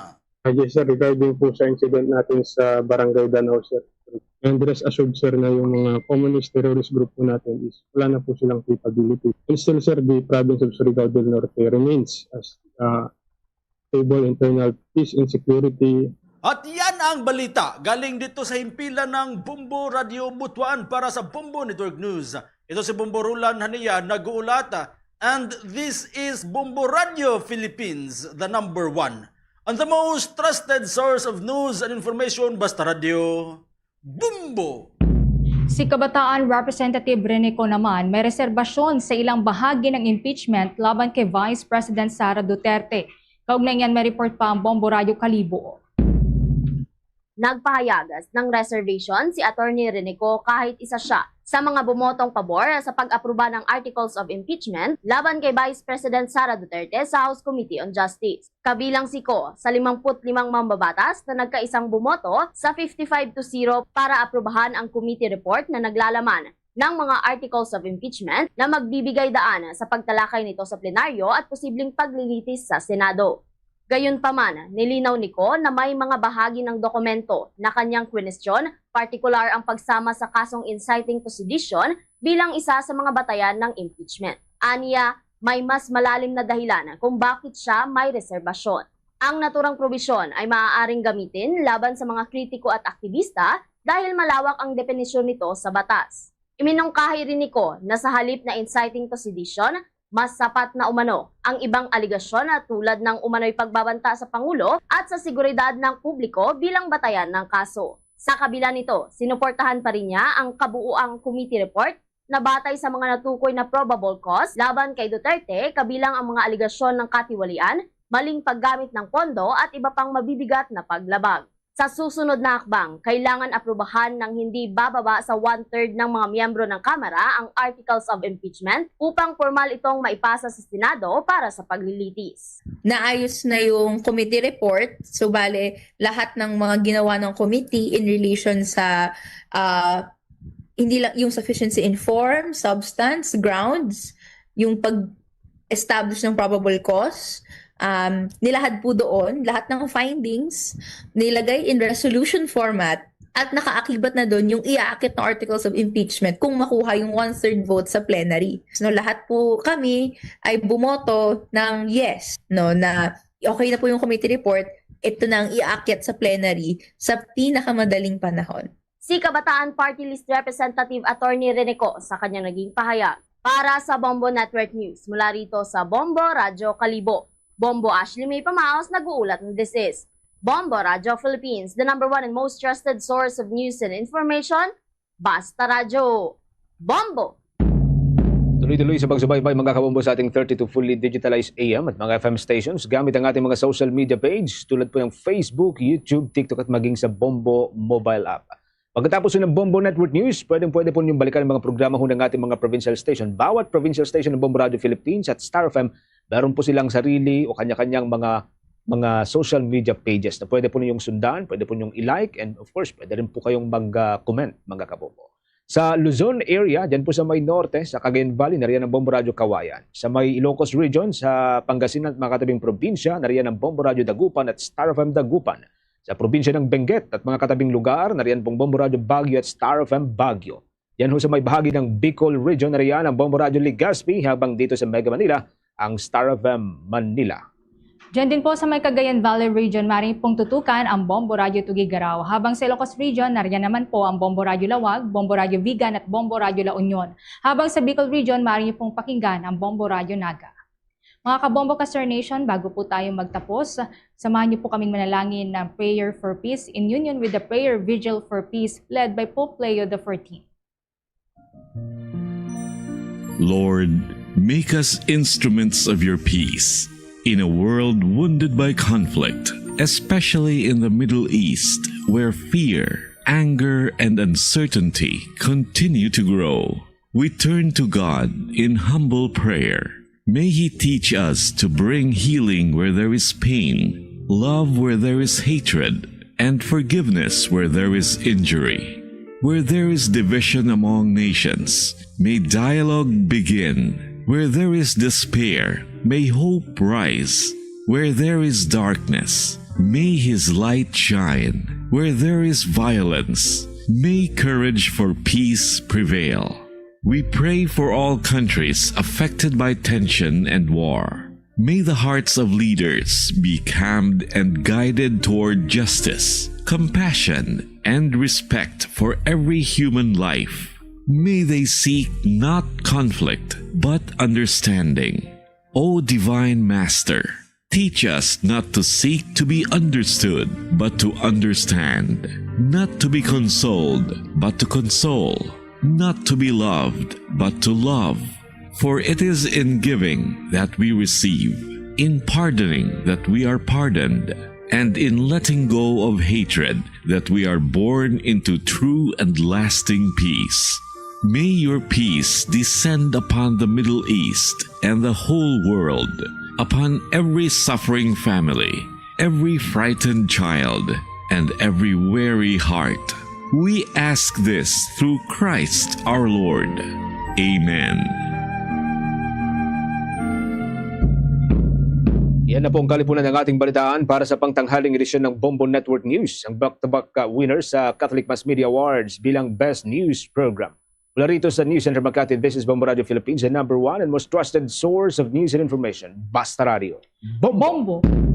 For the most trusted source of news and information, visit our website at www.bomboradio.com. Follow us on Bombo Radio mobile app, Facebook, YouTube, TikTok, and X, formerly Twitter. Like, share, and stay connected. Anytime, anywhere.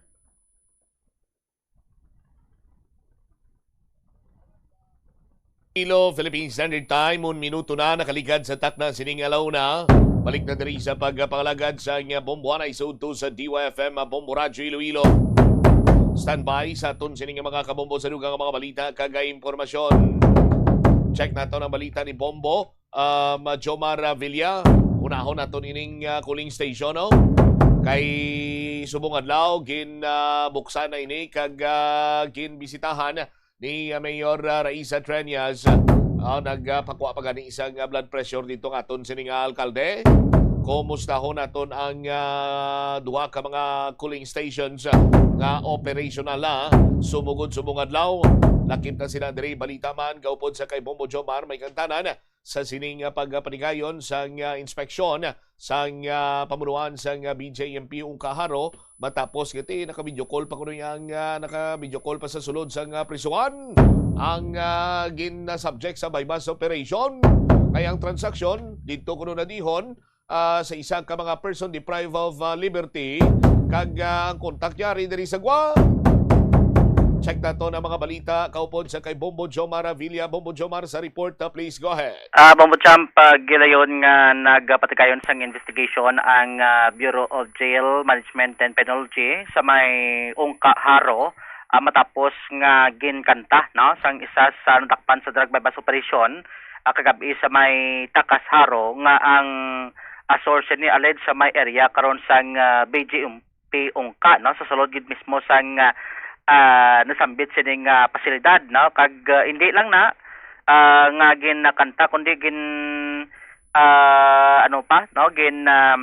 video call pa no sang sining ginapahayag source no ang ining nadakpan kagabi sa bypass operation pero sa lipod sang ibalo sining ginapahayag source ni sa sulod sang ginapahayag sa BJMP Ungka way sa pakabalo no nga nadakpa nagali kagabi ang ining subject no sa bypass operation sang City Drug Enforcement Unit o konsidiyo sa pagpangunan ni Police Captain Roque Jimeno III no.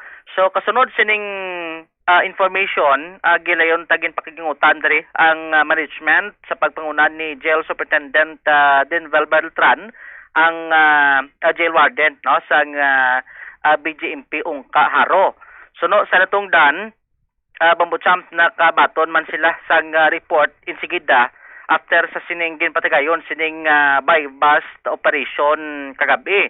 So kay na sang kagahon matapos nga nakabaton sang information nga ang gintudlo sini karon nga source ni sa sulod sang presyuhan ang nagagawa sining pangalan nga si Certain Ruben de Asis no. So gilayon nga nagpatigayon kay na do mga 4 to 5 AM samtang mamuo kunong katulugon sining mga PDL o person deprived of liberty.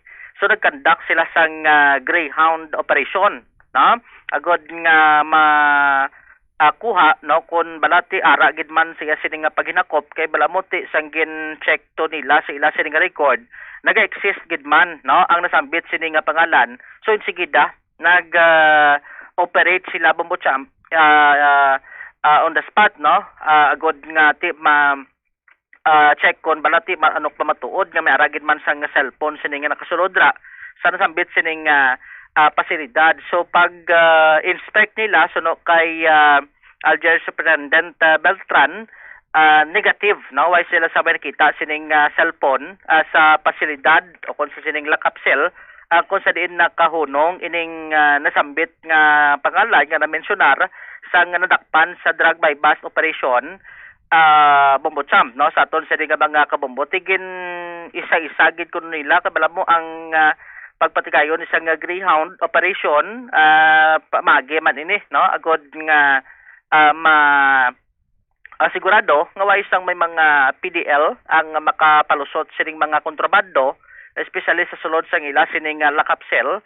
Bumutsamtigin mensionar man gani ni Jail Superintendent Beltran nga basi kun dumayo la magtago kundi sini pero ti amo paninggin na usisa nila subong no kun paano kag akon gin tago kundi na gin gin tago nga do hindi siya makitaan. Bumutsam after sining natabo kay tinang negatibo ang pag-conduct nila to sang operasyon, so ma-coordinate liwat sa bahin karon sang Kopersan sa lead unit sini nga nag-conduct sa bypass operation ang City Drug Enforcement Unit na ma-coordinate ang BJMP no kag ma-conduct sang dugang sini karon yang investigasyon no agod nga sigurdohon kung 100% gid man abing nga drug gid man gamit no kung may mga cellphone nga gasulodra kag same time kun ang gin-mention sa nga pangalan nga Robin de Asis kun same gid man sang detainee kun sa sining PDL nga ara karon sa BJMP ungka no kag same time no kay Jail Superintendent Beltran magapatigayon man sila sang investigasyon duga kag posible sa subject ni sa bypass operation kun may mga information pagid sining ihatag no agod nga ti maka pamatuod no kag maka hambang at sigurado gid no nga ang ining sining source ang ara mismo sa sulod sang presuhan kay tisono kay Jail Superintendent Beltran ginapasiguro Manila nga kun may mga kontrabando way Manila gidapa lampas kun lampuwas gidabi na no kag gina-stricto man ang pagguwa sulod no sang mga salakyan kada same time ang mga nagadalaw no bumutsamsan sambit sining pasilidad. Actually may mga adjustment gani sila sini no nga kun maobserbaran mo ang mga salakyan pati mga ila sini nga mga empleyado gani way nato ginapasulod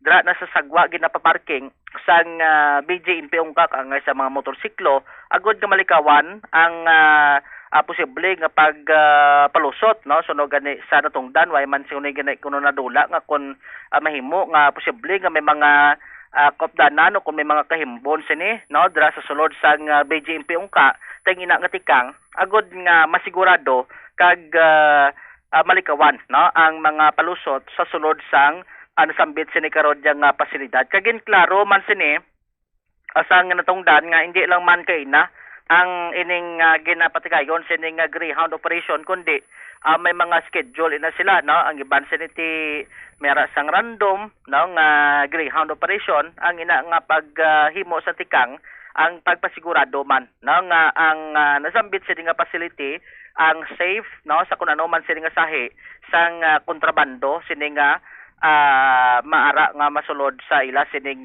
pasilidad Bumutsam. Aribla no ang karahin sa pahayag ni Jail Superintendent Denver Beltran ang jail warden sang BJMP ungka sa interview sa Bombo Radio. Nagkandak dayon sang Greyhound operation. Gin-verify naton kung ang amo na nga ginahambal nila nga isa ka PDL, pangalan sang PDL kun ari sa roster sang PDL nga ari sa aton nya paginakop. Yes. So upon verification, may ara kita nga the same name. The same name nga PDL. Ang nakabutan to is Ruben de Asis. Ruben de Asis. So upon verification sa roster sa mga PDL naton, may ara kita Ruben de Asis. Kagahon na siya no, kagahon na siya ng tabo. So mga alas 4:30, alas 5, nagkandak kita sa Greyhound operation. Sigida sa sina nga selda kundiin ang Ruben de Asis nakabutang. So upon verification yun nantaw naton kung mayroon mga taban kung tulong pa gani sila. Dulong pa mo. So upon verification, kag ato niya inspection, negative man kita sa muna nga mga contraband, ang ginahambal nga cellphone, negative man kita. Pero si Ruben ara man siya. Pero ang Ruben de Asis nga ginahambal niya, may ara kami Ruben de Asis, di ra man siya nga selda. Okay. So ang amon so yung mga next nga tikam is coordination sa aton law enforcement agency nga nagkandak sang operation. Kay siyempre nakabutang dito Ruben de Asis. So para ma-verify naton kung ining Ruben de Asis nga contact sang nadakpan sang ilang subject sang bypass operation is the same Ruben D. Asis nga ari sa aton nga pagginakop. Kag amo ni nga bagay gina-consider sang BGMP nga mga seryoso nga butang no. Kay siyempre ang aton nga BGMP kulang kita sa intelligence network. Hindi pareho sa aton nga mga law enforcement agency like NBI, PNP. Lawig na ang ilang intelligence network. Lugas sa kita gapangay kita bulig sa ila. Kag pag mga amo nga mga information, gina-consider naton si seryoso nga butang. So bali anong matabo ma-coordinate kita sa link Yes, sir. sa PNP? Yes sir. Then through sa amon nga regional office man. Kaya nga aton sabi mayara kita data sharing agreement nga ginatawag. So ang aton nga BGMP pwede maka-coordinate sa aton nga PNP, NBI and other law enforcement agency through sa aton nga regional office, through sa aton man nga regional director. Si D-Assist ni anong kaso niya, sir? Actually, gin-verify ko sa amon nga record, ining di-assist, 3 na kabisis ni siya na priso. Ika-3 niya nga balik sa buong. Ang una is robbery, kag illegal possession. Then second, kag third niya is illegal drugs na. So ang ikaduha niya nga pagbalik dire is illegal possession of illegal drugs. So naka-plea bargain siya. Tapos ika-3 niya subong nga balik. Which is 2 years na. 2 years na siya nga ari di. Ang ining droga man sir. Ang Ruben D. Asis nga nga ginambay. Nga ari sa amon pag ginakop. Basi kung may gintaguan sa nga do hindi makita. Pwede man na sir. Isa na sa kina-consider man namon. Amo na nga gagakandagan ni kami sang regular greyhound. Kay sa makita namon amon facility. Perte ka mo sang aton pan PDL. Congested kita. 780% congestion rate. Although nagnubo na siya, compare sang 900% congestion rate pagpungko ko sang November, kay subong tanan niya para legal actions ginaubra naton para mabuhinan ang aton nga congestion rate, mapanubo ang aton nga number of preso. So, amo na napanubo naton from 1,492 subong 1,321 na lang. So, in span of mga 5 months. So kulang gyapon na kaya ang ideal naton sir nga ma-hold lang sa aton nga facility is 148. So ang sulod 1,000. Ginalantaw nyo challenge na sir sa dako sir nga challenge para sa amon. Kay pag sulod mo palanda numbers ang aton nga kwan number of personnel naton compared sa aton PDL is hindi na ideal. Sa gabantay pa lang dihado na kita. Sa facility dihado pagit kita. Amo na nga gapangayo tani kami nga ma-transfer tani kami sa bag-o nga facility. Kag ginahulat-ulat namon, may ara nga ginhatag sa aton ang city nga duta sa may parte Leganes. Then construction. Pero while gahulat pa kami, so tiis-tiis ani kami sa amon nga facility. Na-mention mo sa may regular greyhound, ano siya every day, every month or Yes sir, hindi damo na siya. May ara kita regular greyhound daily na siya. Daily. Oo. May ara kita nga random, nga ginatawag random nga mga selda, may ara man kita nga ginapagwa sila tanan. Then may ara kita nga monthly kag quarterly. So damo man kita nga mga intervention. Actually may SOP si BGMP kung paano na siya maano ang ato mga kontraband. Kay ang balga naton, ang aton mga priso, gina-consider gyud naton SOP na mo. Nga mahimo gid na sila sa amuna. Amo na nga gina-consider gyud naton. Amo nga gani nga kakanta kita sang greyhound. Kaya ang mga kontraband yung ginatawag, kadali lang gid hapos lang gid na ipasulod o mga apos lang nila obrahon. Bisan ang ano gani kung madumduman yung Alcatraz, pinaka sophisticated kag advanced nga jail facility sa Amerika. Pero may ara gyapon kontraband. Nabatian si Jail Superintendent Beltran ang jail warden sang BGMP ungka Mel Dormitory Bumbutsam. Pero mo gimaning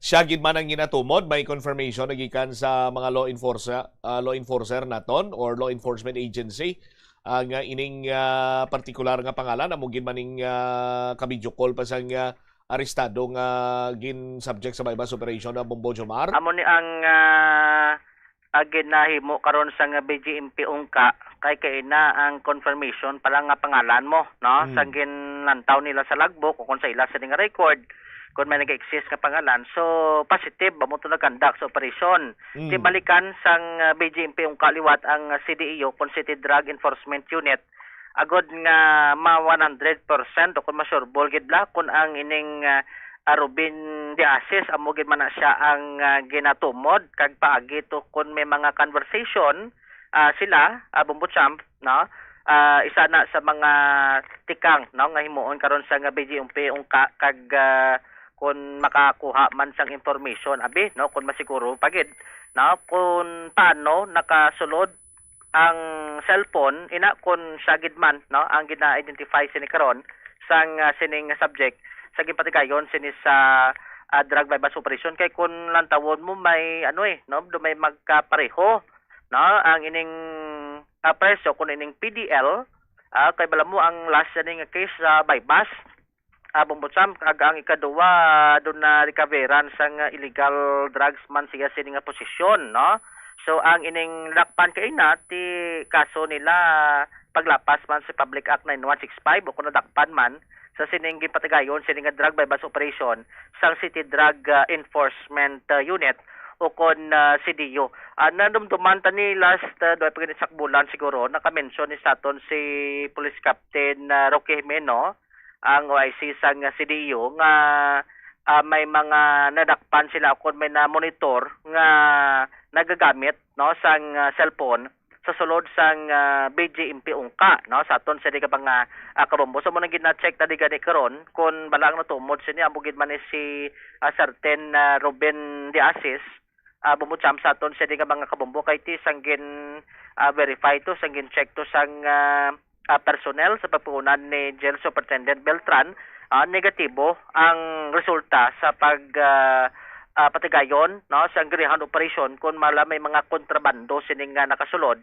sa ila sining selda Bumbutsam tiya mo man to gani ang natingala sa natungdan kay bala mo ting Greyhound nila may mga may mga ginatawag nga random no so gani sa natungdan iban sila adlaw gid kinahimo Bumbutsam nga ginapagwa ang mga preso ang mga PDL sa ila sining lakapsel kag sa time nga nagapatigayon tigin na id-id no hindi lang kuno mata ginagamit nila may mga canine dogs pa na sila nga gina gina dala agod nga matumod kay kisa daanti kun PDL ka o iban sila kabalo magpangita paagi nga do hindi do hindi mahalata ang mga kontrabando no nga ara sa ila sining lakapsel Bumbutsam amo nang ati kinahanglan man kisa nga gamitan sa mga canine dog no agod nga masigurado nga bisan gamay nga bagay ang hindi makalusot no sa ila sini karon nga pasilidad sa aton sini nga mga kabombo Bumbutsam kag in terms man sa ila sining process no sa pag check sa mga dala kung may mga ginadulong kada sining nga pagkaon isama na sa mga ginahimo sining paagi mo no sang mga dalaw agod nga makapasulod abi sa kontrabando proteksyon diri sa natungdan no stricto na ina nila no ang mga pagkaon kaysa nagligad to do may nadakpan to gani nga sa sulod isda or sa sulod sang sang ginhatag tong pagkaon sa PDL no sa sulod sang pasilidad no Bumbutsam iban kuno ganito ginaipit pa sa sulod sang habon mo no tapos isilyado mo nga do kasubong bag-o purti kun lang tawon mo sa imo sining mata do di mo mabalaan nga may mga kontrabando sining naipit amo na nga isa-isa nila no ang mga ginadala sining nga mga pagkaon sa sulod agod nga way sang may makalusot sini nga mga kontrabando Bumbutsam do medyo malayo man kuno kun haboy sa likod ka pader kay ti taas man pader tapos malata man kay may gabantay man sa sulod mo no once kun magwa ang mga PDL kay usually kun aga ginapagwa na sila no iban ginapa-exercise may mga activities sila ti may nagabantay na no nga mga personnel sa taga BGMP Bumbutsam kung sa dinti kun may mapalusot abi ihaboy latos piyak nga pader lapos to sa sulod so manotisyaran na sang mga personnel kun mo sila ang pamagi kay ti kun dira sila magi gid man sa gate hindi mas laklusot no gina-stricto na gina-isa-isa gid ang mga nagapadala kun mga dalaw sa sulod sang sambit sining pasilidad. Bumutsam. Tilang taon taniya, no? Kung anong mangin resulta karon sang ila sining dugang, sining pagpakigangot sa City Drug Enforcement Unit, no? Nagtingwa man tagani nga maka-coordinate diri kay Captain Jimeno, pero medyo agaplo puhuay pa kay do kaagahon na slak tapos, no? Sa sining ila sining operation sa gipatagayon nga by bus diri sa may distrito sang Haro, Bumutsam. Taga diining mga subject person nila within the Haro, within the Haro area man lang na Ang subject ni duwa ni magutod nimo, no? Dira sa may Takas Haro, no? Kay Kapural kun pa naman kina ni Kapural nga residente yan ning nadakpan ho kag tipila ni sa taga Takas gimanigli. Pila naman ko no bala ni Kap no? Ti makon mo kay sulit-sulit naman ko no, purti sulit-sulit man gid panginwala sang sining mga naikaldakpan, purti na tigayon gid nga dakpan karon sang otoridad. Bumbutsam man kuno nagkulang ganitong barangay official sa pagpanumdom ni ho sa nadakpan sa gipatigayon sining drug bypass sang kapulisan. All right. So munang latest no sa piyak sining bahin, dalawon tanla ni ho kay subong man sining adlaw. Bumbutsam, no? Again, pangunahan din ni Iloilo City Mayor Raisa Triñas ang pagbukas, no? Kung pag-operate na sang bag-o sining cooling hub, no? Diri sa may bahin karon sa syudad sang Iloilo, dira sa kina sa may area sang San Rafael, no? Sakop niya sang Diversion Road sa may distrito sang Mandurriao. Urunahan na ni sang Plazuela di Iloilo, kung halin ka diri abi sa may kung halin ka diri sa may Haro area, going ka sa may area sang Infante, urunahan na ni Bumbutsam sa imo sining left side, sa aton sining baga Kabombo, no? Kung pabalik ka naman sa Haro, dra naman sa imo sining right side, timing gid kay do may shoulder lane na dra naga-load, unload, no? Waiting ang mga pasahero, ti samtang na naga-waiting ka, pwede ka daw maka-Pablo Bugnaw, no? Sa sulod sang cooling hub. Ang pagsulundan, sini, antes kaw maka, assess ang imos ining kaugalingon, no? Kung matyagan mo nga bing do mainit, kag dugala matsyag mo, no? So open ini sa tanan, Bumbutsam ang himuon, una sini nga step pa, ang mag-register. No, may mga assign, no, kung may assign sinada nga barangay health worker kung BHW, kabalo man sila mag-assess sang imo sining lawas, no, kangay sang imo sining blood pressure, no. So ang una, ang assessment, registration, mabutang ka lang, masulat ka lang sa imo sining pangalan. Ang ikaduwa, siyempre ti mapahunay-hunay ka, no? Hindi lang pag-abot mo, i-check up mo dayon imo sinabi nga blood pressure kung halin ka sinitan. So mapahuway-huway anay gamay ang ining pasyente, no? Kung ang mga mga pedestrian abi kung nagahulat kada sang masakyan sini nga jeep o kung bus, kag katatlo, after mo mga kaplo puhuway gamay, doon ang pagdula-dula abi sang init si mo sining lawas, may butang sila sining water dispenser, no? Bumbutsam, may butang man to nga baso, pero limited lang, mas maayo kuno nga may arak gid dala sining tumbler mo bla, o kung sining masudlan sa tubig, kag mag-inom sang tubig. After sina, ang step 4, kung do medyo dugamat-amat na relax, kag do nubo-nubo ng init nga imo sining nabatsagan, si imo sining lawas, that's the time nga mag-conduct sila sang blood pressure check sa aton sining mga kabom. Pero optional man ni, no? Kung ang tuyo mo yang do medyo blablo taon ka pa be, no? Kung do hindi ka pa man gid high blood, no? Ti pwede kuno nga do makapulupuhay ka lang, Bumbutsam, pero hindi ka kapadugay. No, pero kung magpa-check ka sa imo sa nga BP, ang gida-recommend sini do mga 30 minutes gid. No, halin nga nag-rest ikaw, nag-plopahuway, gin-check imo sa nga BP, tapos after sina may mga minutos panghulaton kag check liwat, no, i-assess kung bala nagnubo ang imo sa nga blood pressure, o kung nagnubo, no, ang budlay sinabla pag check mo, pag check sa sunod, as pagid. Basi high blood na. No, so amo na after sina may mga recommendation man kay ti may katapo mada sang BHW, kada same time may communication man sila sa katapo sang ICER.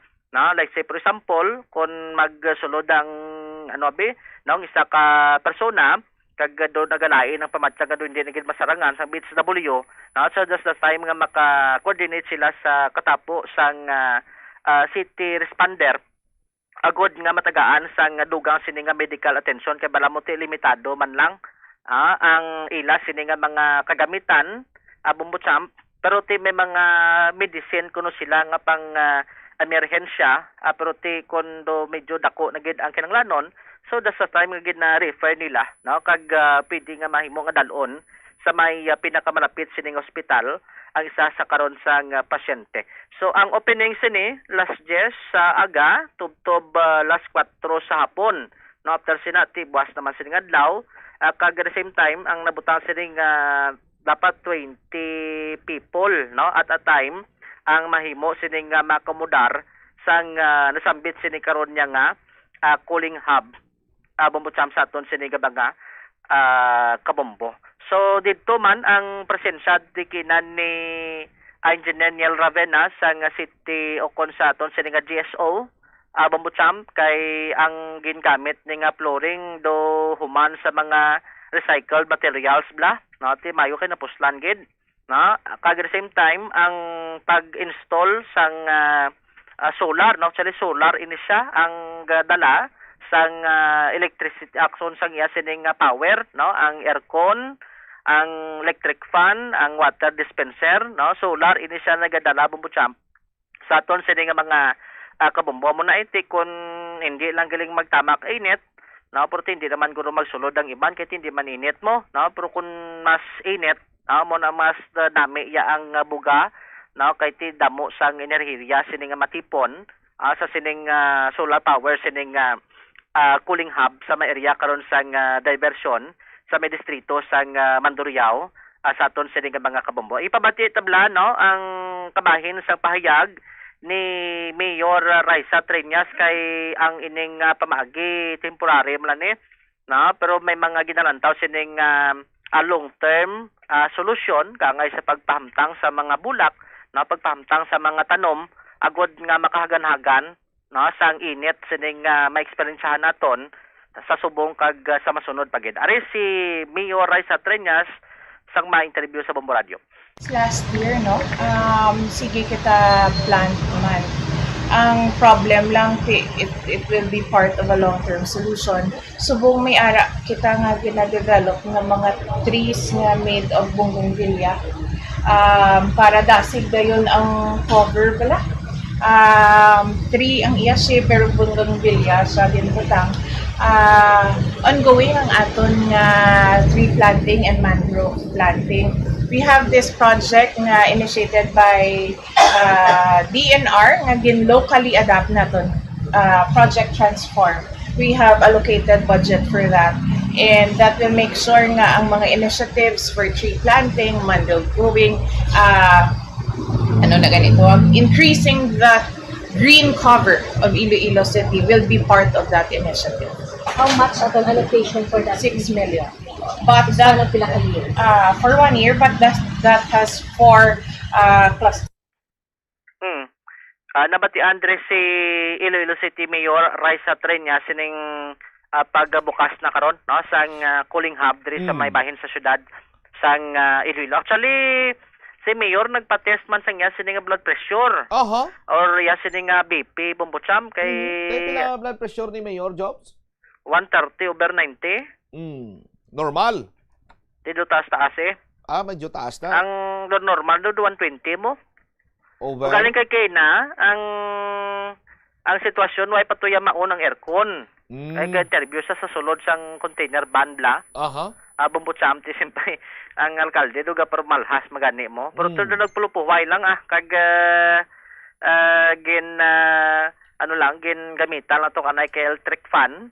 Bumbutsam ka mo giman ako no basta kun makabatsyag ka sang init, no, kun halin ka sa initan kag medyo maginot nagataas gid man imo sining blood pressure mo. Ti laglahog man gani kinan di man na blood Mayor nagtaas lang kay sa sulod bisang sa sulod kay nasang container van.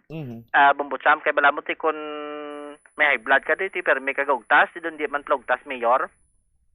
Bumbutsam.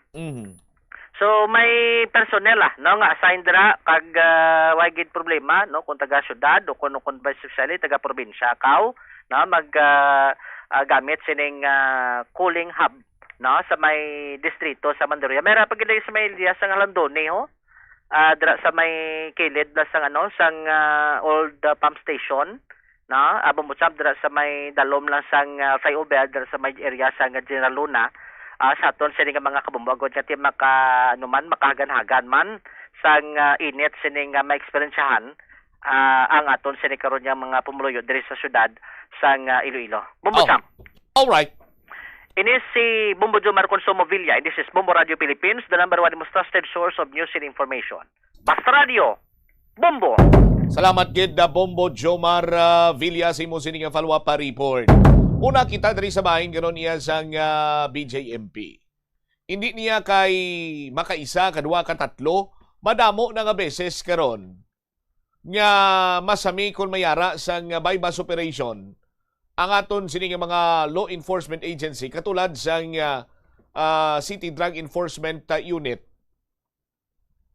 Sa ila sining pagpanghusisa, makapila na ka beses diri banwa nga ginmensionar nga ang transaksyon no na tigayon pinaagi sa kontak sa sulod sang prisuan. Humalin sa to ginahusisa ta ti permi man lang wala. Permi man lang clear. Hindi naton mahangpan sini sa aton iya nga mga kabombo nga amo nang nagagwa sa pagpanghusisa sa aton kapulisan. Kago kon i-check dito sa bahin sa BJMP why man sila kuno sang may nakita dito iyang cellphone. Hugot man ang iyang ila sining pag chekyar sa pagsulod sa mga ginapadala sa mga PDL. Yang una sining pamangkot lang nila akuon sila, di ba? Amo nang pinakasimple kay pinaka-basic ang palamangkutanon mo. Alang-alang sila nila ako hindi bala.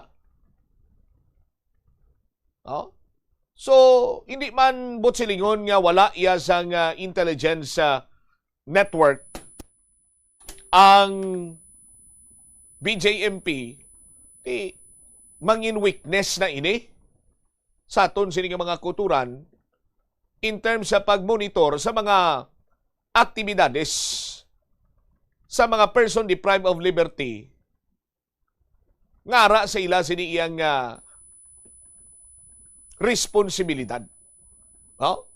Kay kon magpadayon ini banwa daw kasubong inaiya nga mga katapos ang Bureau of Jail Management and Penology ang mga personnel dira nagaakto bilang mga gwardya sang mga tawo although mambal naton nga PDL ini sila yung nagaakto nga mga gwardya sa mga tawo nga padayon sa gihapon ang pagpahulag sang mga tinawo nga yari sa gwa sa pagpalapta sa illegal nga druga.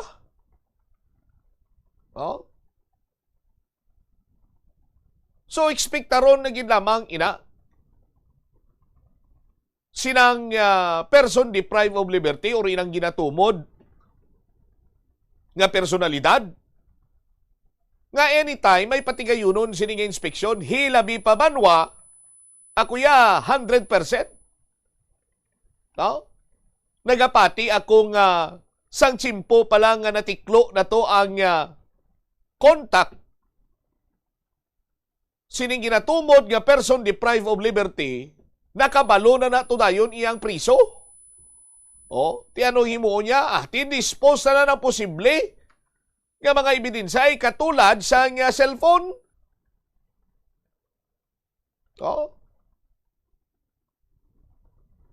Mabudlay man patihan pero ti amo ning ginapahayag sa aton sini kapulisan nga naka-video call pa kuno ti paano maka-video call kaysa pagkabalo sini naton kag sa aton sini nga pagkaintindi No? Mayara na dira iya sang signal jamming device. Ang area sa aton sini nga mga jail facility. Kag limitado lang sila dira banwa ang lugar or ang specific spot nga mayara sang maayo nga resepsyon or may signal.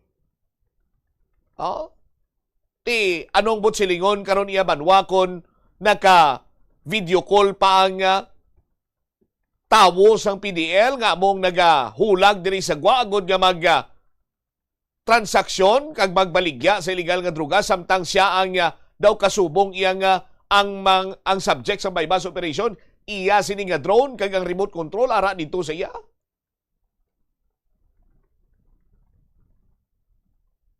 Granting for the sake of discussion kung may specific spot lang ang aton sini nga jail facility nga may reception or may signal.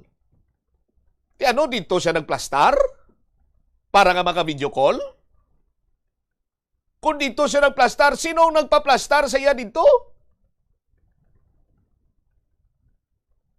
Nga nakagamit siya sang cellphone di kamera? Amo kung tani na ang dapat pag-iniya nga padalman kag husisaon sang Bureau of Jail Management and Penology. Hindi kay rasonan lang iya nga ti nag-rehound kami kagahon, hamuok paganing tulog sinila. Ti wala man cellphone?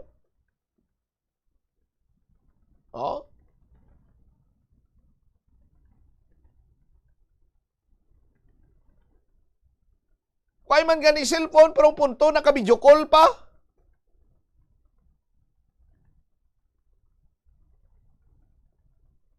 Ibot silingon, why cellphone dira sa iya sining area kati hindi aman mapuslan kay way na signal.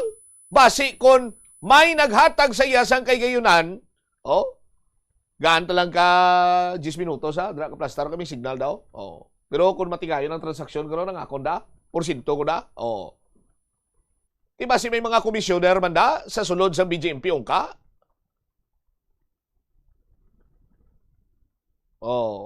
Nga may ginapaabot sini iyang income sa mga durugista. Rason nga ti mayara sila sang kay gayunan nga makagamit sang cellphone di kamera, maka-video call sa mga kontak sila, sa mga tao nila, agod nga matigayon ang transaksyon.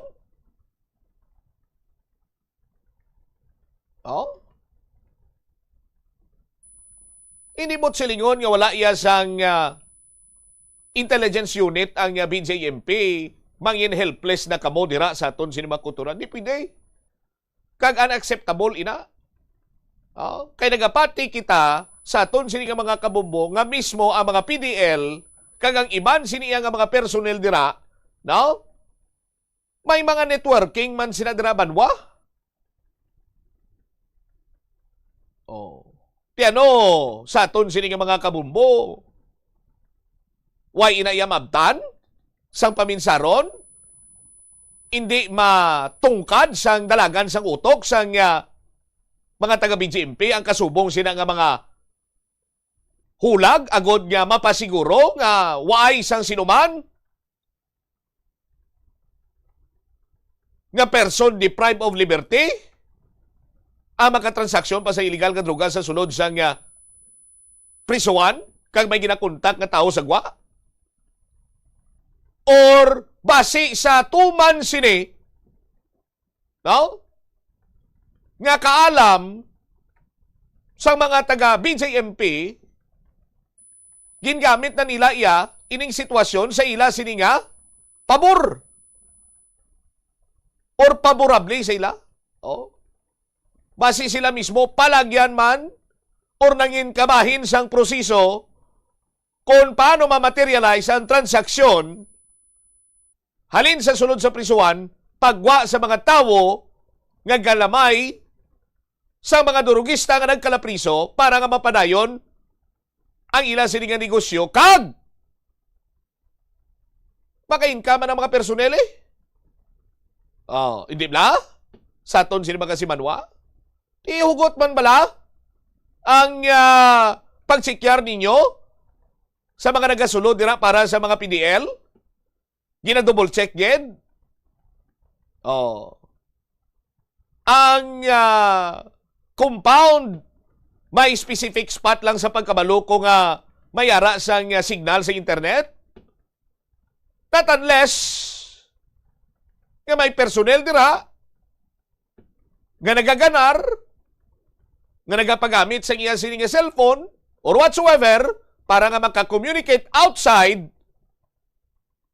ang certain PDL para matigay ng transaksyon sa illegal nga droga at imintras tanto nga may amo sina iyang asahi isang iskema or scheme dira sa sulod sa prisuan.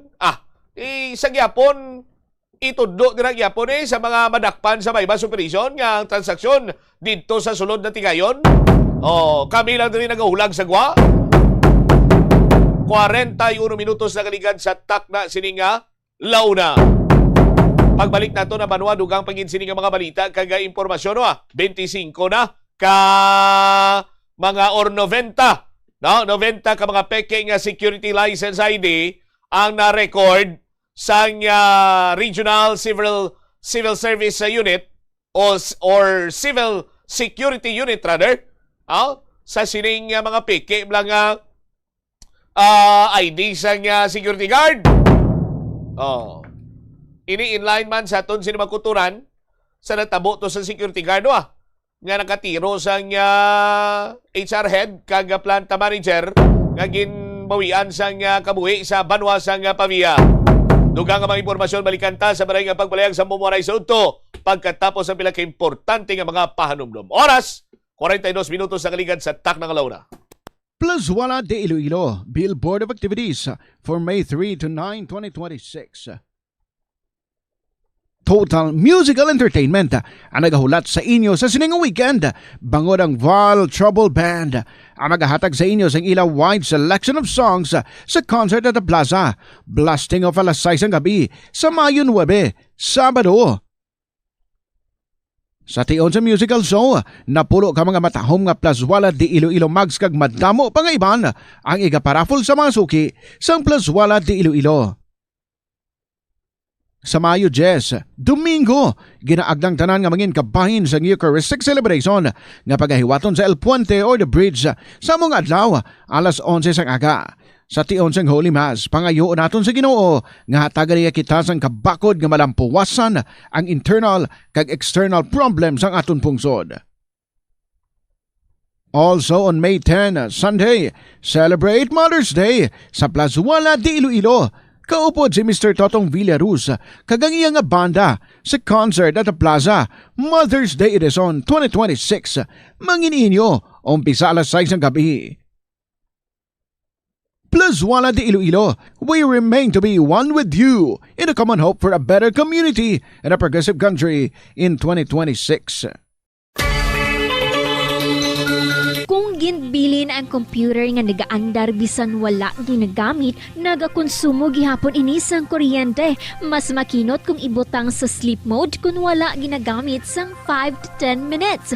O kung i-shutdown ini kung mag-break ikaw sang mas sobra sa 15 minutes. Ang monitor pwede man nga patyon pagkatapos sang 3 to 5 minutes nga wala ginagamit. Sa sini nga paagi, makakinot ang opisina sang dako nga kuryente kada bulan.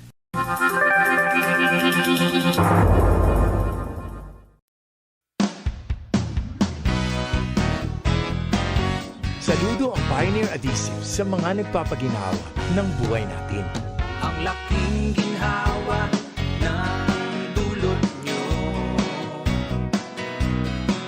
Gumagaan ng buhay dahil sa inyo.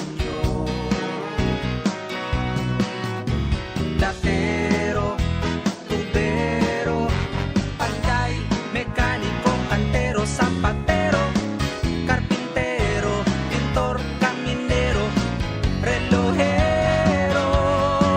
Ang Pioneer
pagpugay mula sa Pioneer Adhesives ang gumagawa ng Pioneer Epoxy.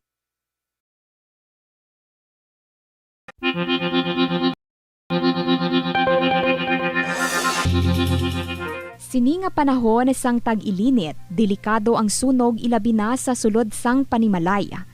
Gani safety first. Para sa Bombo Radio, Iloilo Philippine Standard Time, 46 minutos na nakaligad sa takna sining alauna. Standby Bombo Krill Miliasa. Sa imo sining follow-up report ang Regional Civil Security Unit 6 naka-record sa 90 ka mga piking security license ID humalin sa tuig 2025. Subot silingon may mga gwardya iyang piki ang ila sining security license ID. So delikado magamo sini. Masiyang iban sini way kagi bala sa nagakigo nga proseso. Mabutang sa langalang sini banwa kon ang ila sini iyang ma-assignan sini mga high profile establishments blaw. Kaya may mga nagakigo sini ang mga seminars and trainings nga kung saniin dapat ma-experiencean or ma-undergo sini ang mga security guard para nga siyempre balaan nila kung anong ila sini nga mga pagahimuon santo man sa ila sini nga training, santo man sa ila sini iyang seminars para nga makangkon sining lisensya bilang isa iya ka security guard Di kung piki ni karon kung binakalang ni nila kung ginpay mo imo lang ni nila ano ihanang manginipikto sini banwa kag ano ka istrikto diri ang Regional Civil Service or Civil Security Unit sa pagtumod or sa pagpasiguro nga way sang mga security guard nga mayara sa piki nga security license sa subong siniyang mga tinion. Check naton si Bobo Krill Miliasa sa iya sining follow-up report. Bobo Krill, please go ahead. Naglabot na sa 90 kapeke dari nga mga security license ID ang recover sa Regional Civil Security Unit o kon RCSU 6 halin sang bulan sang Enero 2025 tugtog sa bunga bulan sang Abril or sa miligad nga bulan sang Abril 2026. Sa interview diri sa Bombo Radio kay Police Colonel Romeo Galgo Jr. ang acting chief sang RCSU 6 iya diri ginpahayag nga nagapatigayon ini sila sa mga post-to-post inspection agod nga masiguro nga ginasunod diri sa mga security guard as well as manang ila diri nga mga agencies ang mga protocol sa idalom sa Republic Act number 11917 o kon ining Private Security Services Industry Act kag amuman ang Republic Act number 10591 o kon ang Comprehensive Firearms and Ammunitions Regulation Act. Sunod diri kay Police Colonel Galgo inibangon nga yara sa idalom sa operational controls and supervision sa ila opisina ang tanan diri nga security sa private security agency diri sa Western Visayas ug amumano ang pagmonitor diri sa mga training sa mga security guards. So from time to time ko ga-check ini sila sa mga security guard wala nga nakabantay man diri sa mga nagkalain-lain nga agency sa private sector man diri kag ginalantaw kung ginasunod nila diri ang mga protocols ug mga ordinansa nga ginapatuman. Nakaginpahayag pa ni Police Colonel Galgo may mga security guard man kano diri mismo nga nagakadto sa ilang opisina agud nga ipa-check man diri ang ilang ID kay tiktiban kuno diri sa ila ginaproseso lamang paagi sa online transaction. Naging pakayag ni Police Colonel Galgo sa oras na matikiban nga peke ang ining ilang mga ID ginakumpiskar ini siya kay ginapangayuan sa mga nakakaangay diri nga dokumento ang natungdan para man i-process ini siya no kadlantawon ang mga background ini ako nga pwede ina siya nga makasecure man diri sa nga legitimate o kung hitin mo nga ID. Pagpatad niya, nga tikinahanglan gid sang mga security guard nga mag-undergo sa nagakaigo nga training kadi mag-apply sa legal nga proseso agod na makabaton man sa hitin mo nga security license ID. Hindugang pa niya nga iya gid diri ginapahanumduman ang mga agency company nga naga-hire sa mga security guard ilabi na bala kung online posting ina siya no o kung naga-post ini sila to online na dapat ipa-check gid sa ila diri nga opisina sa Regional Civil Security Unit ang mga security license ID na ginapasa sa ining mga naga-apply sa ila agod nga masiguro bala kag ma-check diri nga illegal kag lihitin mo ang ining mga ID sa mga apply nga mga security guard. Indugang pa diri ni Police Colonel Galgo nga ginapahanumduman man sining ang mga security guard bala nga dapat kuno susunod lamang sa ilang duty hours kag area of responsibility ang pagdala diri sa mga sa mga ila nga mga armas nga tigin assign bala o kon ginhatag diri sang ilaman nga agency. So yay papatibala naton ang nag-interview sa Bombo Radio kay Police Colonel Romeo Galgo Jr. ang acting chief sa RCSU 6. Actually, ang Regional Civil Security Unit, which is yung unit naman sa DRESA 6, under sa operational control and supervision namin ng tanan private security agency, including ang mga deployed nila mga security guard, including yung mga training sa mga security guard natin diri sa area sa Region 6. So, basically, nagkakanda kami sa post-to-post inspection to ascertain kung they are in proper uniform, they are following the IRR of the Republic Act 11917 and the Republic Act 10591 kaya may mga pusilman, no? So sa carrying sang firearms sa Republic Act 11917 amo na siya nga amo niya gina-implement. Ang pusil sang isa ka security agency under na sa ginatawag na juridical entity, no? Nakapangalan na sa security agency and naka-ano na siya, no? May ara na siya ng ginatawag na licensee. So gina-issue na siya sa guard through the the certificate of registration lang naka-issue, then kailangan may ara nga DDO. Ang carrying and bearing of firearm is only within the premises of their post or their area of responsibility where the agency and the client has contract of service. Monitoring sa inyong unit diri sa Western Visayas, may mga nakuha kita nga mga fake gid nga mga security guard ng mga licensor. Tama na, may ara sa hindi lang sa hindi lang sa monitoring kundi during the conduct of post-to-post inspection, proactive inspection, at the same time inspection dito sa mga submitted ng mga monthly disclosure report. Ang agency kasi required sila na mag-submit ng monthly disclosure report sa atin. So may isa kita ka personnel nga nakatuka lang siya nga tanawon niya. Hindi naman siya 100% pero at random gina-check naton kung with okay ba ang lisensya sa mga guard naton o hindi.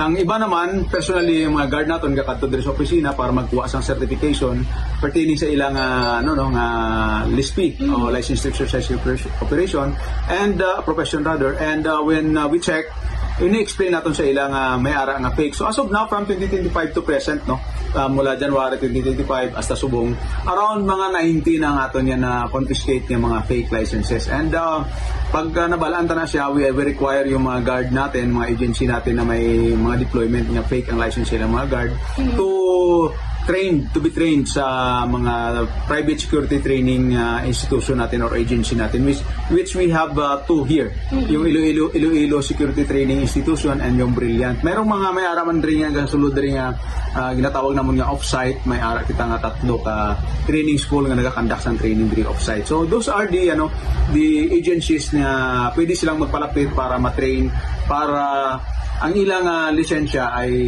legitimate o legit ang ilang lisensya para hindi man sila malugi kay kung isa ang ginahimo sang iban ipapackage tapos only to pan out niya piki gali, so pildi na sila sa kwarta, pildi pa sila sa panahon. Kaya gina-encourage natin mga security guard nga undergo some training because when they are undergo training there will be one or two na may matun-an sila sa training kag sigurado sila nga ang ilang lisensya hindi tipid.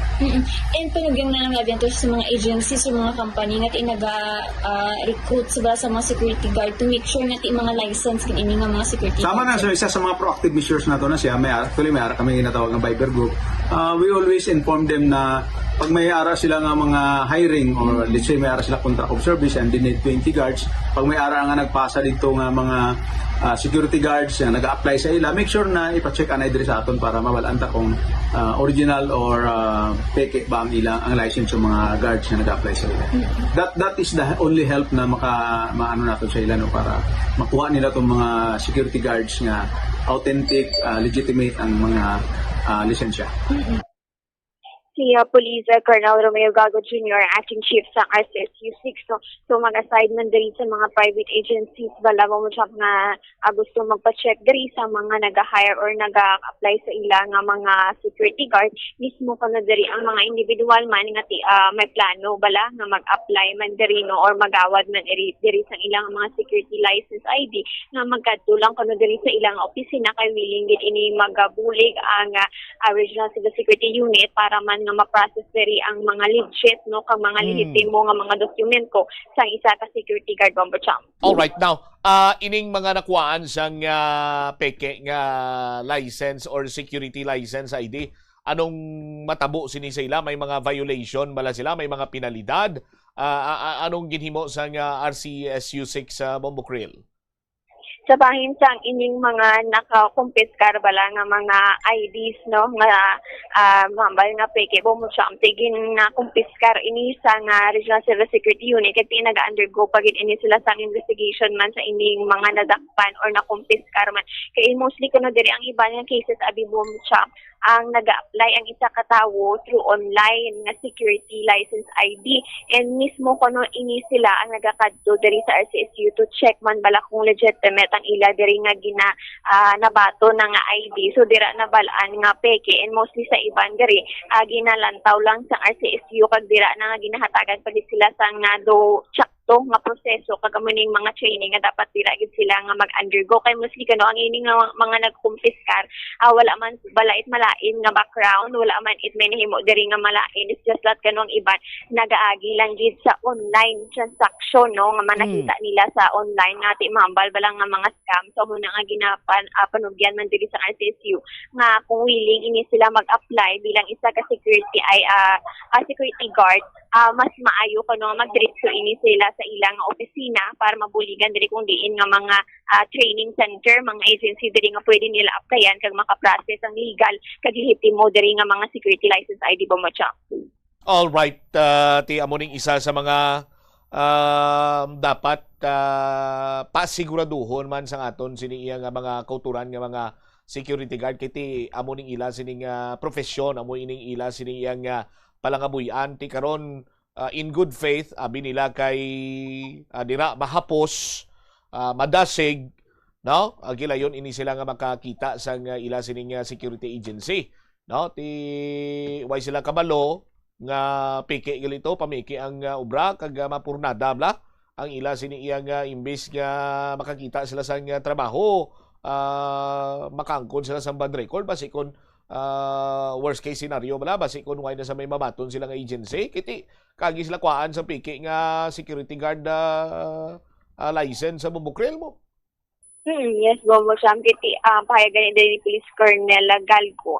Ang iban diri sa ila wala man sang malain nga record. It's just that nga do na scam lang gid ini sila no sa pag-process man sang ilang security license unit. So muna nga sa subong mas pasang karon pa no pagid nila diri ang ilaman nga programa bala sa pag-check diri sang mga security guard kag i-make sure nga ang mga naga-hire bala diri sa aton sa Western Visayas is mga legit no kagati license gid ang ila diri nga mga ID para hindi na bala maliwat ang kaangay nga insidente nga natabo sa may banwasang Pabiya Bombo Cham. All right. Ini si Bombo Krill Pansalis Miliesa and this is Bombo Radio Philippines, the number one and the most trusted source of news and information, Basta Radio Bombo. Salamat gid na Bombo Krill Miliesa sa imo sining follow-up report sa mga security guard no? Pasiguraduhan nyo man nga lehitimo ang mga gina-applyan si ninyo kay base lang ati ang inyo sini nga tinutuyo ya eksakto wa isang lamod sang pag pamiki dira kag mabiktima kamo mabudol kamo bla makangkon kamo sang bad record budlay na sa aton sini nga mga kasimanwa. Standby na kamo sa kahapon lamang program kaupo naman sa kay Tita Regine. Ini mo lagari mo ang Korman, Bombo Cham, Blanco, Vergabilin sa imo. Sang marenay nga hapon may God bless us all.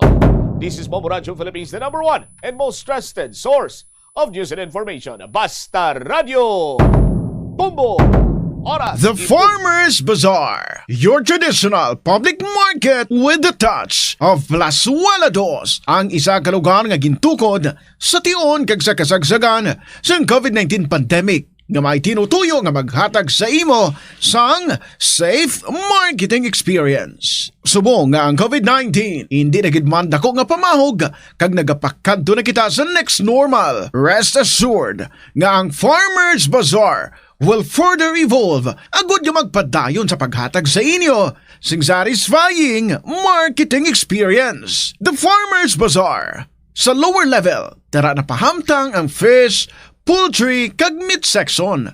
Para naman sa inyo mga kinahanglanon nga prutas, utan kag iban pa, magbisita sa upper level, pinaagi sa paggamit sa hagdanan o kon sa pagkadto direkta sa parking lot. The Farmers Bazaar, your traditional public market with a touch of Plazuela Dos.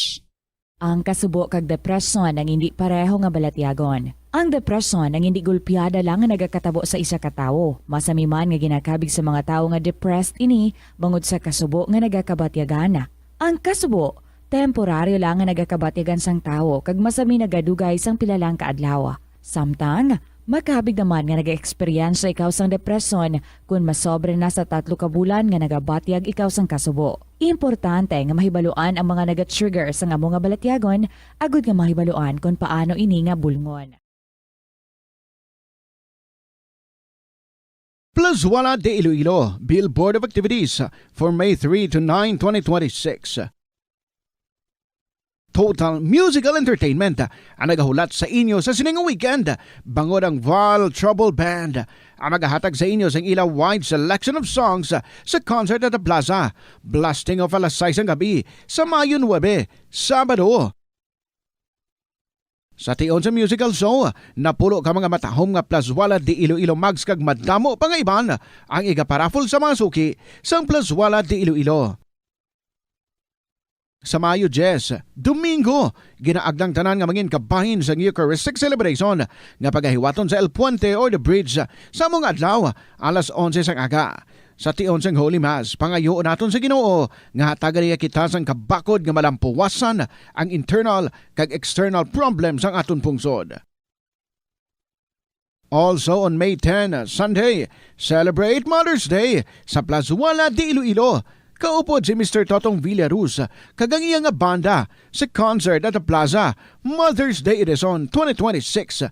Mangininyo, umpisa alas 6 ng gabi.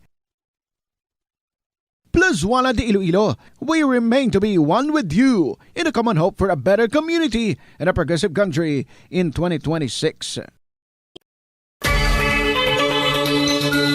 Hindi pagpunoon ang refrigerator. Kung sobra ang unod sang fridge, mabudlayan ini nga mapabilin ang tugnaw, nagahinay ang airflow kag mas madamo nga kuryente ang kinahanglan. Ipabilin nga matawhay ang unod kag painon ang mainit nga pagkaon antes ibutang sa fridge.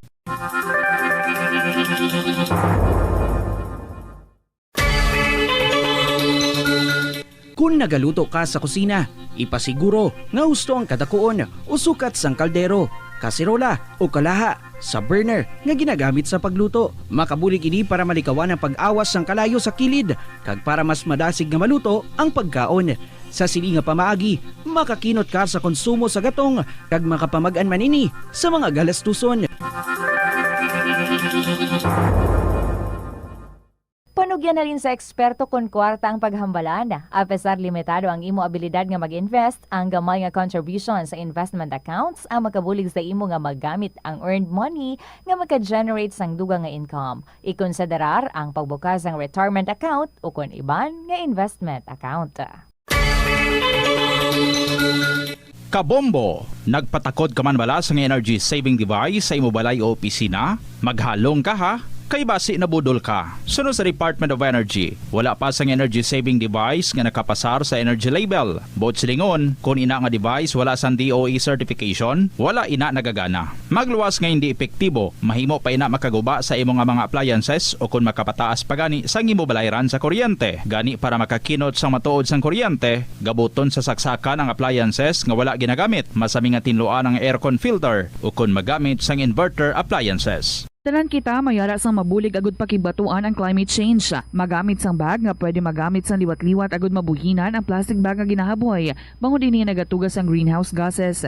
Ikaduha, hindi masumi magamit sang computer. Kung 4 ka oras lamang sa isa ka adlaw ang imo nga paggamit sang computer, makabuhing ka na sang carbon dioxide emission nga 83%. Ikatatlo, kung malapit man lang imo nga kaladuan, mas maayo nga maglakat o kung magsakay na lang sa bike. Magluwas sa makakinot ka na, mabuhinan pang polusyon nga nagatugas ang climate change. Yari ang isa ka praktikal nga pamaagi agud makakinot sa paggamit sang tubig. Pag-usar liwat sang tubig. Kolektahon ng tubig nga gingamit sa pagpanglaba o kung ng tubig nga nagatulo gikan sa aircon. Pwede mo ina magamit sa pagpanglimpyo sa salog, pagflash o kung pagbunyag sang tanom. Ang tubig nga abi mo wala na pulos, pwede payagali nga makabulig sa imong palibot.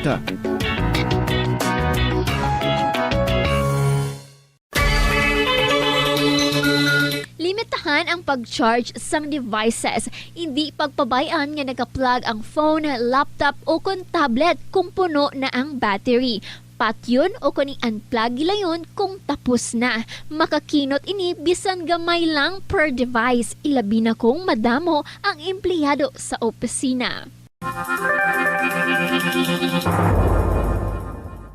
Yari ang mga simple nga paagi agon makakinot sang tubig. Kaayuha ang mga taga sa tubo o kon hose. Hindi tanan nga taga sa mahapos kagilayon nga makita tungod ang mga tubo o kon hose ang nakalubong sa duta o kon semento nga bahin sang balay. Kung magsigi ang mga tagas nga ini, mahimo nga magalabot sa 10,000 ka litro sang tubig ang mausik sa isa ka tuig. Maggamit sang leak detection tool o kung magkonsulta sa mga eksperto kung may pagpangduwa-duwa nga may tagas sa mga tubo sang tubig agod ini gilayon nga makaayo.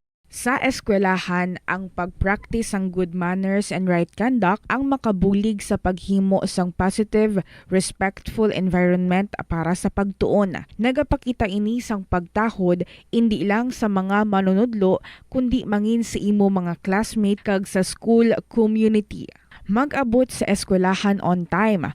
Ang pag-abot sang late sa klase kag sa aktibidad ang nagapakita sang kakulang sang respeto sa oras sang iban. Magpamati sa imo maestra o kun maestro samtang nagadiscuss sang lesson kag sundon sang maayo kun may yara sang instructions. Tawgon nga ma'am o kun sir ang imo teacher o kun staff. Kung may pamangkot, ibayaw ang kamot, agud mahatagan ikaw sang kahigayunan nga makasabat. Maggamit sang please, thank you kag excuse me kung nagaistorya sa imo classmate o kung sino man ang imo ginaatubang. Likawan ang pagpanunlog, pagbuli o kung Ito ang Bombo Radio Philippines. Fully digitalized.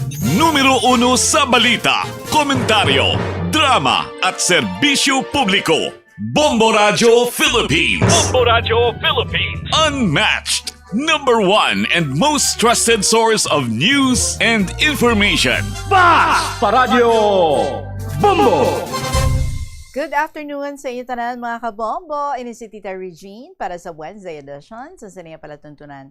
Kahapon lamang program. Kumusta na kamo dira? Bao, amo ni ang tiyempo, no? Nga nag-go ballistic ang mga amo dito sa bukid. Di kamo dira. Dumatambling man kamo sa kainiton. Ang mga tubig, ha? Hindi ki dapat madulaan. Sa kung diin makamumakadto, bisan nara lang kamo sa sulod sang balay. Bao, very good gid. Ang aton nga mga seniors nga nagapamati kung sa wayon hindi nagaygwa. Kay ti tama kainit sa panahon, hindi kita luyag nga matumba ka mo nga wala sang pilas. So siniya hapon, tililipon na naman kita para nga mag-enjoy sa aton nga mga istorya nga mabutian halin diri sa kahapon lamang program. Salamat sa mga nagapadayon nga nagapadala sa ilang makasaysayan and to those nga mga baguhan nga nagapadala man sa ilang mga istorya. Thank you very much. Ang aton nga imbitasyon, we still extend sa iban pa nga luyag man nga magpadala, mag-share sa mga kasaysayan nga ilang ginagihan sa kabuhi. Liyag nyo na lang himuon nyo and then you email para mas badasig sa bombo_iloilo@bomboradio.info or pwede sa gihapon nga sulaton ninyo ang mga kasaysayan, ilibinagid we consider ang aton yung mga seniors and then ipadala nyo lang or ipadulong ninyo. Diri kita sa may Mapa Street, Iloilo City, diri kita sa may Sky City Tower, 7th floor. Pero pwede na nga ihapit lang sa kay Manong Guard. 10 minutes after 2 o'clock, I guess we're all set. So, ari na ato ng bahanon para sa inyo tanan. And this is from Adrian Vicencio, Kiss, Broken Hearts, Goodbye. Good afternoon. Welcome sa KLP.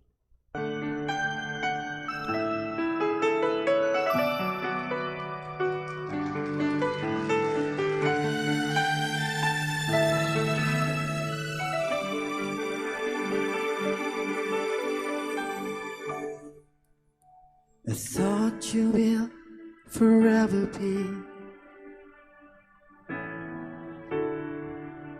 the brightest star for me. And I promise I will stay in love with you till the end. The times change to turn dreams, falling apart, gone somewhere. I have loved you more than I could. Baby, letting go deeply hurt. Is this goodbye? I hate to say. Be back in his arms. Forget me. As my life goes on, I know I will love someone new someday. I have loved you, needed you, but never made you stay. Loving too much hurts too much. The pain is here in setting free. Is this goodbye? I hate to say. Be back in his arms. Forget me. As my life goes on, I know I will love someone new someday. His broken heart goodbye. All flame has to die.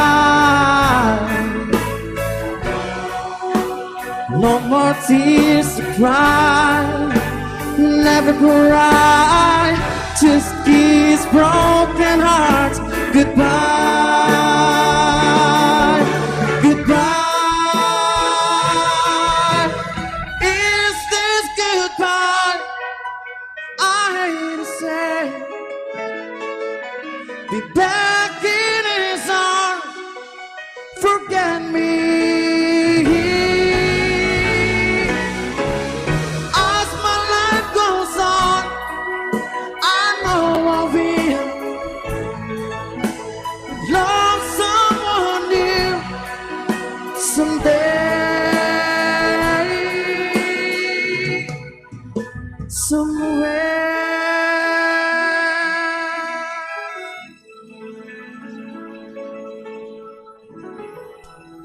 Kiss Broken Hearts Goodbye, Adrian Vicencio. How we wish we can also say, we can also kiss goodbye ang mainit nga temperatura. But anyway, sige lang, we bear with it. Alas 2:14 na nga nga oras, and it's time para nga mamati na kita sa makasaysayan nga palabot diri sa kahapon lamang program. This is Tita Regine. Salamat for your presence. Salamat nga okay gid ka mo dira. Ari na ang sulat ni Nairo Singh sa San Joaquin. Dear Inday Regine.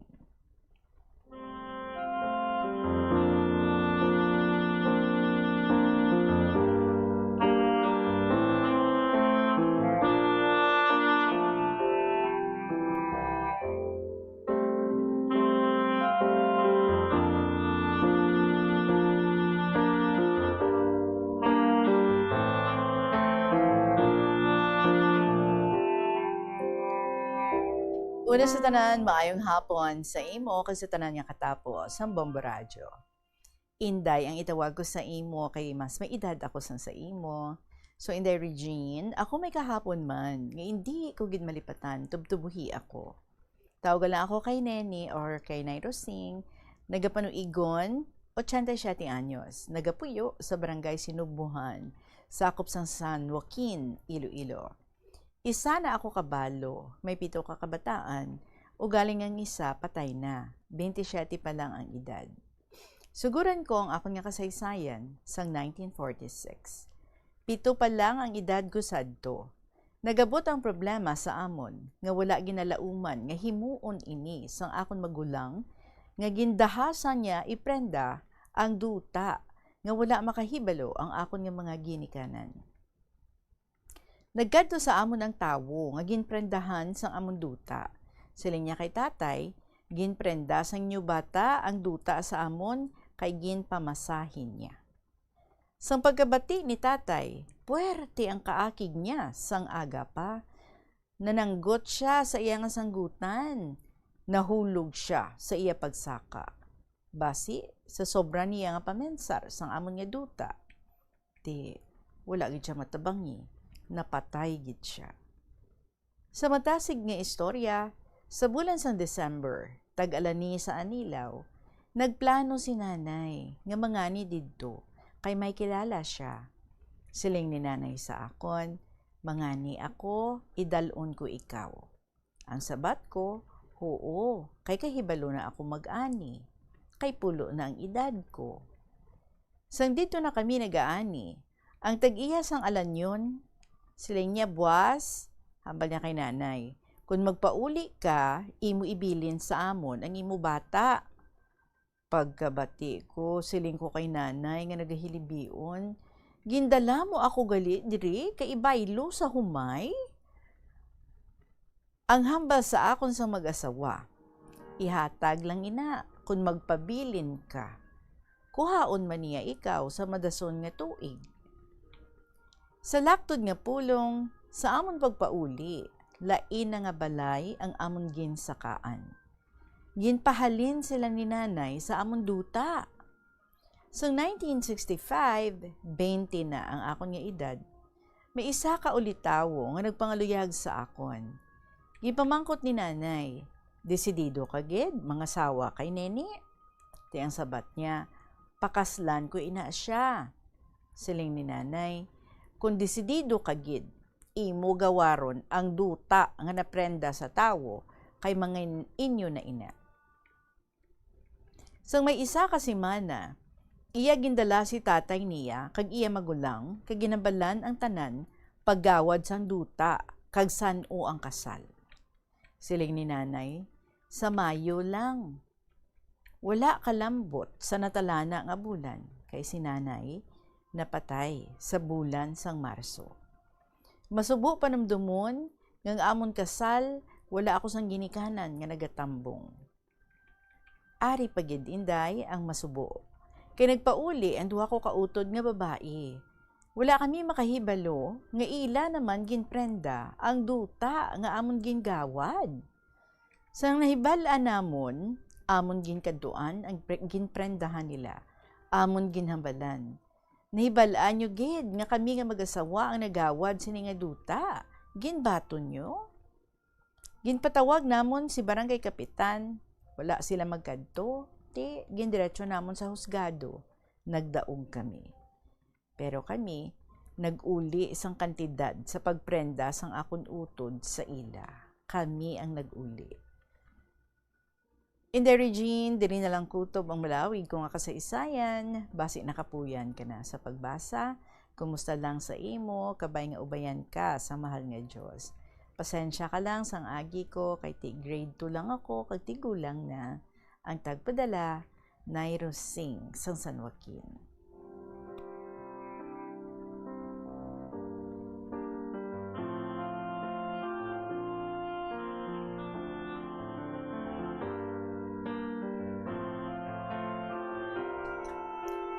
Kabudlay, no, kahit isang una, balaya, nagabatunay, isang prenda, nga wala asang titulo.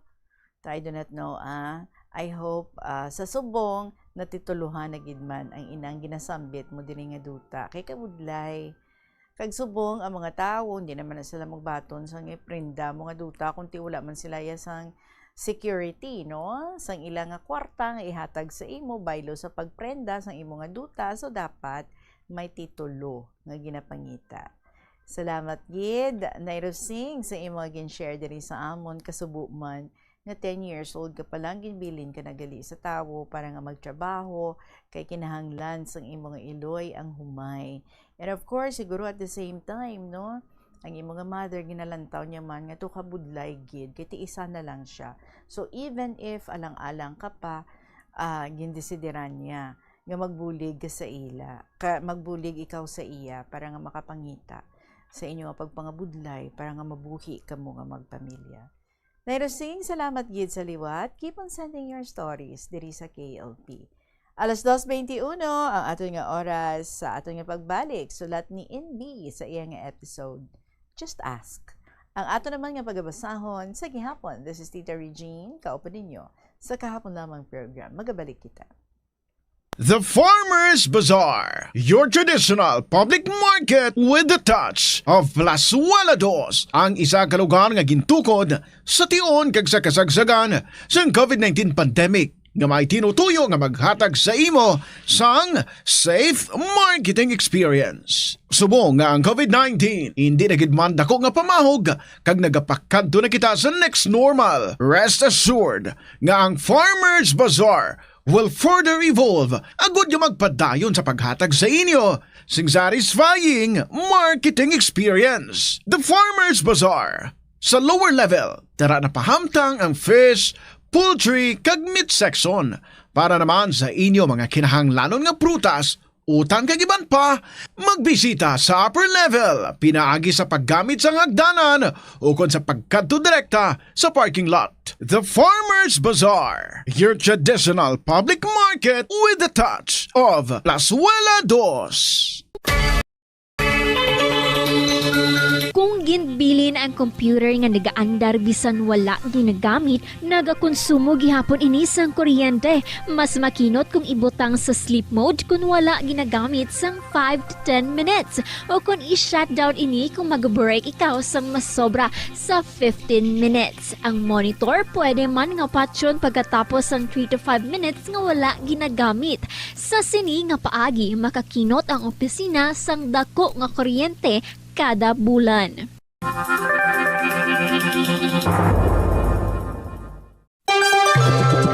Yari ang isa ka praktikal nga paagi agud makakinot sang tubig. Sa pagtimpla sang kape, magamit lang sang tubig nga sarang maubuson. Sa masami, hindi man naton maubos ang ginatimpla. Kag kung mabugnaw na ang kape, ginaula na lang naton. Hindi lang kape ang imo ginauyangan, kundi tubig. Gani, mas maayo ang husto lang nga amount nga maubos mo ang imo nga timplahon nga manamit nga kape. Ini nga pahanumdom ginadulong sa inyo sang Flow Water Resources Incorporated, watering the seeds of progress. Mag-observe sang maayo nga load. Nagasala ka bala sa imo nga tulunan kag daw hindi ka makahibalo kung ano ang imo nga unahon? Kung magtuon ikaw, siguraduhang anay nga nakakaon ikaw sang maayo, agud nga maka-function ang imo nga utok. Kung gusto mo ang snacks, siguraduhan man nga na-preparar na ini antes pa man ang imo study time. Bangod basi, mawili ikaw sa pagkuti sang imo nga pagkaon kag ma-distract ikaw sa imo nga tulunan. Siguraduhan man nga tapos na ang imo nga olobrahon sa sulod sang balay para nga makalikaw sa interruption kag para sigurado na kita kag-ari kita sa sulat ni NB sa episode Just Ask. Mahal kong Tita Regine.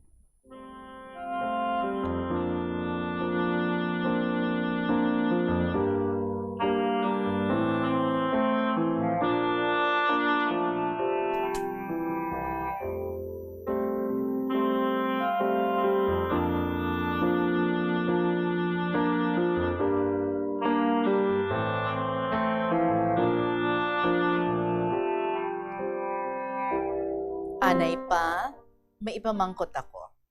Ano kung naluyag ka mo sang isa ka butang? Nagapangayo man ka mo? O kung kuhaon lang ninyo nga waay nagalisensya kay nahuya ka mo? Hello, my fellow letter senders, lovers, and added listeners sa KLP, labinigid sa imo Tita Regine, sa staff and members of Bombo Radio Philippines. Malipayon kag mainit nga hapon dyan sa inyo. You do not have it because you do not ask God. From James 4 verse 2. The gleeful shouts arising from our basement nagalin sa akon nga asawa nga si Shirley. 4 ka oras, she'd wrestled with the newsletter project. Kag she was ready to be done with it. Sa iya nga anxiety and uncertainty about how to move forward, nangamuyo siya sa Ginoo kag nangayo bulig. She also reached out to Facebook friends and soon, ang proyekto na kumpleto. A team effort. While a newsletter project is a little thing in life, ang mga gagmay and not so small things can bring about worry or anxiousness. Siguro, ikaw isa ka ginikanan walking through the stages of childbearing for the first time. Isa ka estudyante facing newfound academic challenges. Isa ka tawo grieving the loss of a loved one or someone nga naga-experience sang homework or ministry challenge. Kung kaisa, we're needlessly on edge because we don't ask God for help. Why kita gapangayo bulig? Si Paul pointed the followers of Jesus in Philippi and us to our first line of defense in times of need. Do not be anxious about anything, but in every situation, by prayer and petition, with thanksgiving, present your requests to God.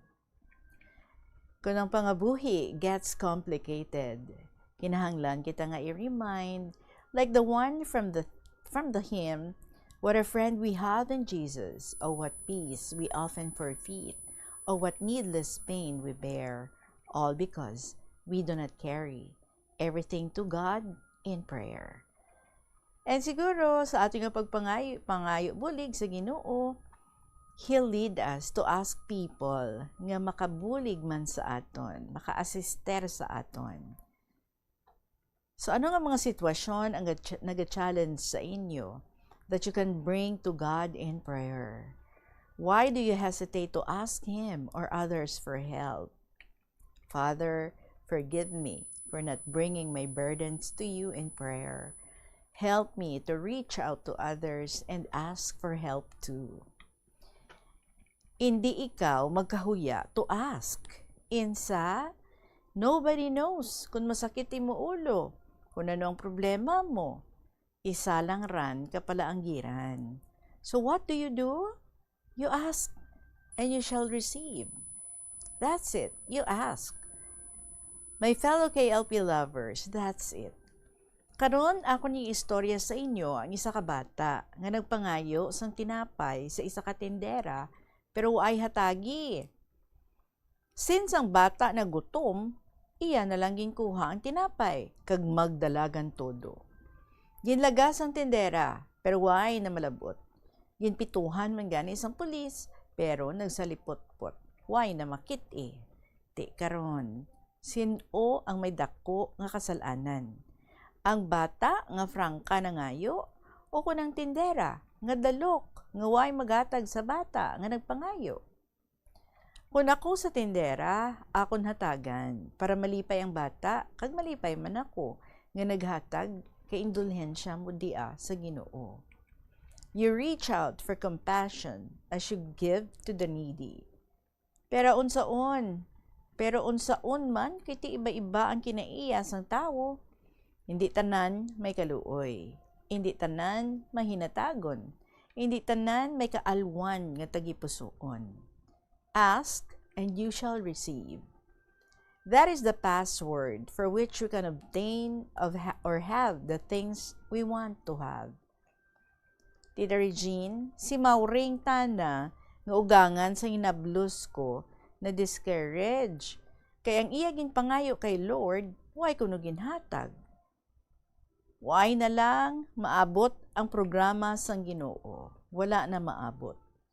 Hindi man sa karon dayon ihatag sang Ginoo ang ginapangayo mo. kay hindi man lang ikaw ang nagapila ka pangayo. We need to have patience and perseverance, dili ba? We have to wait for the right time kung saan ni Lord ihatag ang ginapangayo mo. Sigiha lang ang imo pagpangabay para ikaw mabuligan. Sigiha lang ang imo pagpangayo para ikaw mahatagan.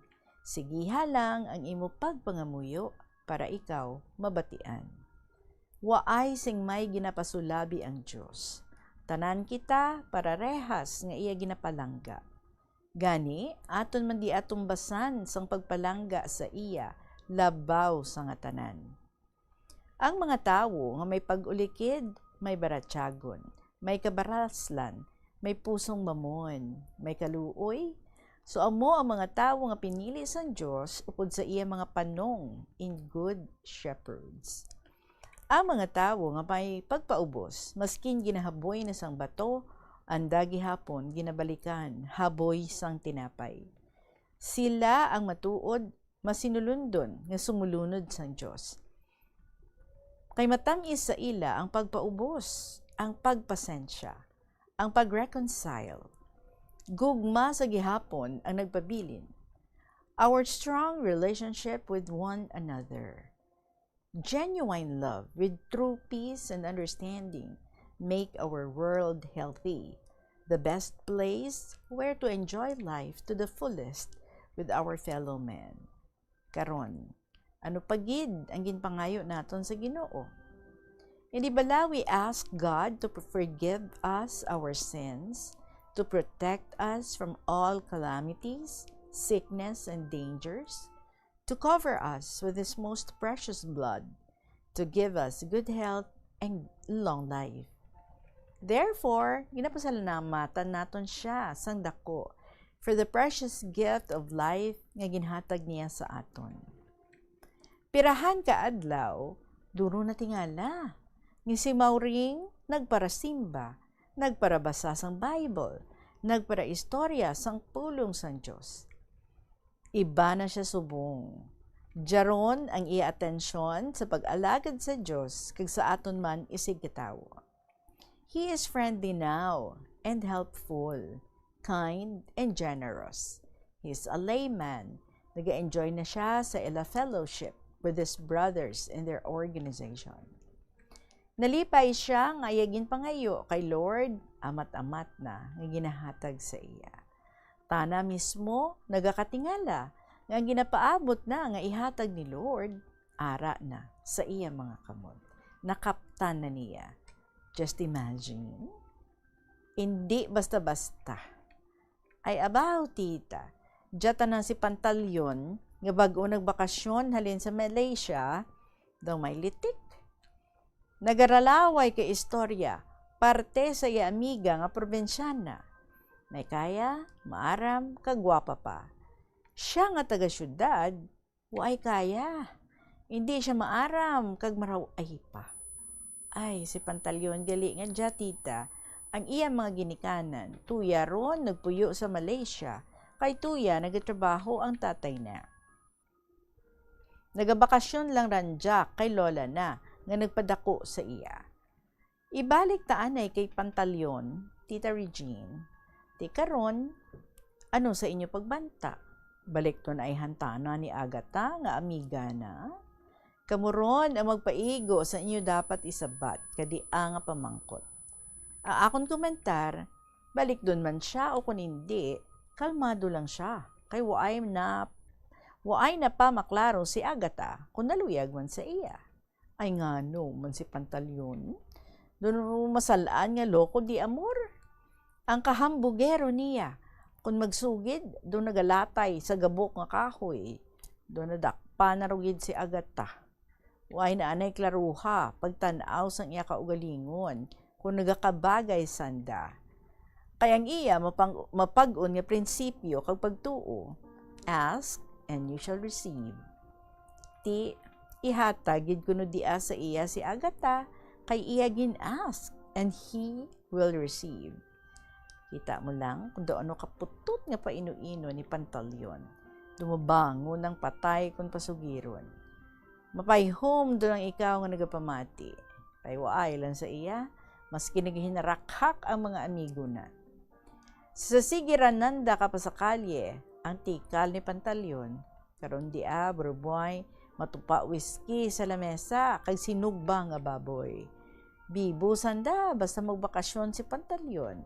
Ang masadya pagid ka di kay kung mahubog, makanta nga nagahiribion. Ahay, tianhon mo, amurantana, anak kalipay. May isa pagali ako ka sitwasyon, ilarawan sa inyo. Ang piang, bugtot, bulag, bungol, kag-apa. Nag-irimaw, pakadto sa banwa. Kay nakabalita sanda nga may rasyon, ipanghatag sa mga disabled. Ang piang kag bugtot, puros may baston, nagakaptanay. Ang bungol kag bulag, nagatiklodanay. Komo hindi kakita ang bulag, ginatiklod sang bungol. Komo hindi kabati ang bungol, ginasinggitan sang bulag.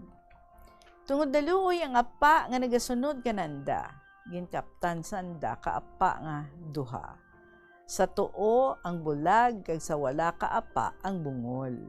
Kundi nauntat ang anda nga pagtiklodanay, mayadron ang pamanaw sanda or pamanaw nanda. Kaluoy sang apa nga hindi ka hambal kag hindi ka bati. Ang bulag tana makabati pa hindi ka kita. Ang bungol tana hindi ka bati pa makakita. Bentaha tana ang piang kag bugtot. Masadya tanang anda pagsugilanon kay okay ang anda para matinan, makakita kag makahambal. Tapos ang sunod ang sungi nga nagapurotikol daw dikol. Ay, hambal sang bulag. San o pa ibalik ni Lord ang kasanag sang akon mga mata? Nagsabat ang bungol.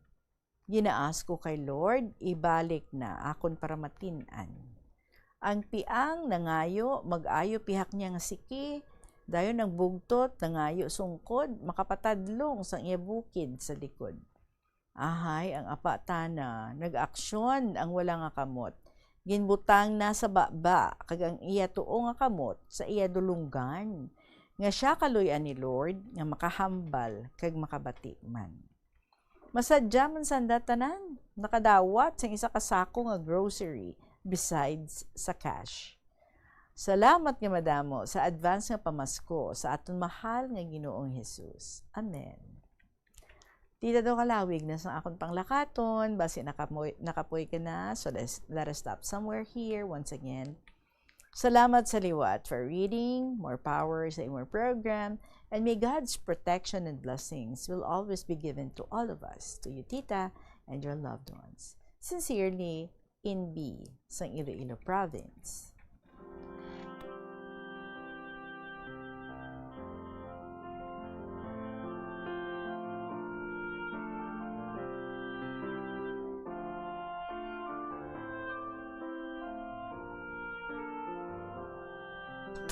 NB, salamat sa liwat ha, sa ini nga episode Just Ask. Husto gid man.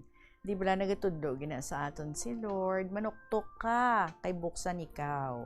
Mangayo ka kay tagaan ikaw. Hindi bala si Lord amo ang supply sang everything nga kinahanglanon naton. Siya ang ga-provide sang tanan-tanan nga mga kinahanglanon naton. So we ask and we pray. Nga ihatag naton niya ina sa aton, and hindi kita mag-tantrums kung hindi agad-agad paghihatag sa aton. Kaya sometimes ang no ni Lord mas makapaayo gali sa imo. That's why hindi iya paghihatag. Maybe hindi anay or maybe hindi gid because hindi maayo ina para sa imo. Again, salamat gid in B for another episode para sa amon sa sininga hapon, and I hope ikaw yan ma'am in B, okay ka dira, no? Kay tisiling mo, damo yung mga tanom sa imo nga palibot dira. So that means, nga hindi tama gid ka init dira sa inyo nga lugar. Salamat!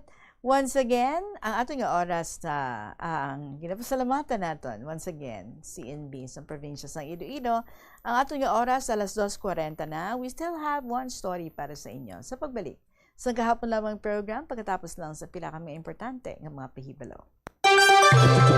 Yari ang isa ka praktikal nga paagi agud makakinot sang tubig. Kung sa imo pagpaligo, sa masami nagapanghabon anay ikaw sa bilog nga lawas kag bunlawan ini kag magbutang naman sang shampoo sa buhok antes ini bunlawan. Mas maayo nga tingbon mo na lang ang pagpanghabon kag pagbutang sang shampoo sa ulo. Ini agod nga tingob man ang imo pagpamunlaw kag siyempre madamo ikaw sang tubig nga makinot nga pwede mo gamiton sa iban nga butang. Ini nga pahanumdom ginadulong sa inyo sang Flow Water Resources Incorporated, watering the seeds of progress. Mas nanamian bala ikaw magtuon sa balay ipaanggid sa eskwelahan nga madamo ang tawo? Isa ka panugyan para epektibo ang pagtuon sa balay, amo ang pagpangita sa designated area agud nga matiniran kung ikaw nagasulat, nagabasa o kung nag-review. Pwede man nga lamesa sa kusina o kung sa desk sa gwa sang inyo nga balay, pero hindi gid maghigda sa imo nga katre samtang nagatuon. Ini bagod nagakatemptar gid ikaw nga magpiyong-piyong, tubtub nga dalayon na ikaw nga matulugan. Siguraduha man nga malimpyo kag organisado ang lugar nga imo ginatun-an. Siguraduhon nga matinlo kag maayo ang kondisyon sa mga appliances, pareho sang electric fans kag air conditioners. Kung puno sang yabo ka mga ini, mas mabudlay sila mag-function gani mas madamo nga kuryente ang kinahanglan para makahatag sang pareho nga kabugnaw. Halimbawa, ang electric fans tinluan ang mga blades kag grill para mas mabaskog ang hangin. Sa air conditioner naman, tinluan ang filters kag i-check ang refrigerant para hindi mauyang ang kuryente. Kag balik kita, may kasugpon na naman si multiple stroke survivor sa iya early nga ginpang istorya sa aton. So basahon naton this afternoon. Ever dearest, Tita Regine.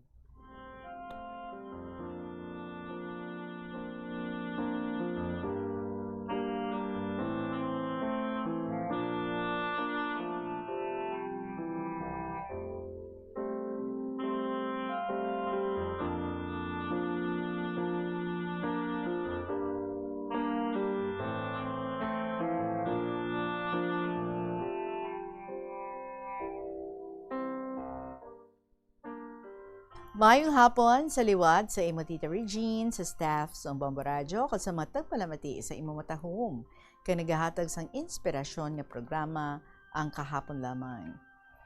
Tita, antes ako magpadayon sa pag-share ko sa akong kabuhi. Allow me to greet some of your regular letter senders nga ginakabig ko naman subong nga mga classmates sa imo matahom nga programa. Una, si senior citizen nga makarelate kag similar ang amo ni nagyan sa kabuhi. Si Lolo Dencio nga makayuhom ako sa iya mga istorya kay medyo comic relief man ang iya istorya. Kay Lola Amparing, kag student mom, kag sa iban pa nga hindi ko na maisa-isa. Upod naman ako nga isa sa imo mga letter senders, Tita Regine, kay madamo man ako sang istorya sa kabuhi nga ipagasulat kag ipadala sa imo. Again, Tita Regine, sa previous letter ko, nahambal ko kung paano ako nakalayas kay nakasakay sa eroplano sa edad nga 14. Nadumduman mo ang gold crucifix necklace nga ginhambal ko, may part sa kabuhi ko sa paglayas ko. It was the key para makabakal ako sang plane ticket para makakadto ako sa Manila. Ang kwarta ko sadto halin sa balay, 100 pesos lang. Ang pamleti ko halin sa Tapaz, pa Iloilo City, 35 pesos lang sadto. Ang pleti sa Pio sang una, which is taxi na ang tawag subong, 10 pesos lang sang una, ang minimum fare. Pagabot ko sa sa Manila Domestic Airport, nagahulat na ang tito ko sa exit gate. Pagkakita niya sa akon, ang una niyang ginhambal, grabe, ang itim-itim mo na at ang baho-baho mo pa. Hindi mo naaamoy ang sarili mo? Buti pinasakay ka ng eroplano na ang lakas ng putok mo. Natiis ka ng katabi mo sa eroplano? Tita Regine, sa edad ko nga 14, ano ang masaligan mo nga full awareness ko sa personal hygiene? Although naligo man ako paghalin ko sa balay, ang habon nga ginagamit namon sa pagpaligo, amo man ang ginagamit sa pagpanglabada.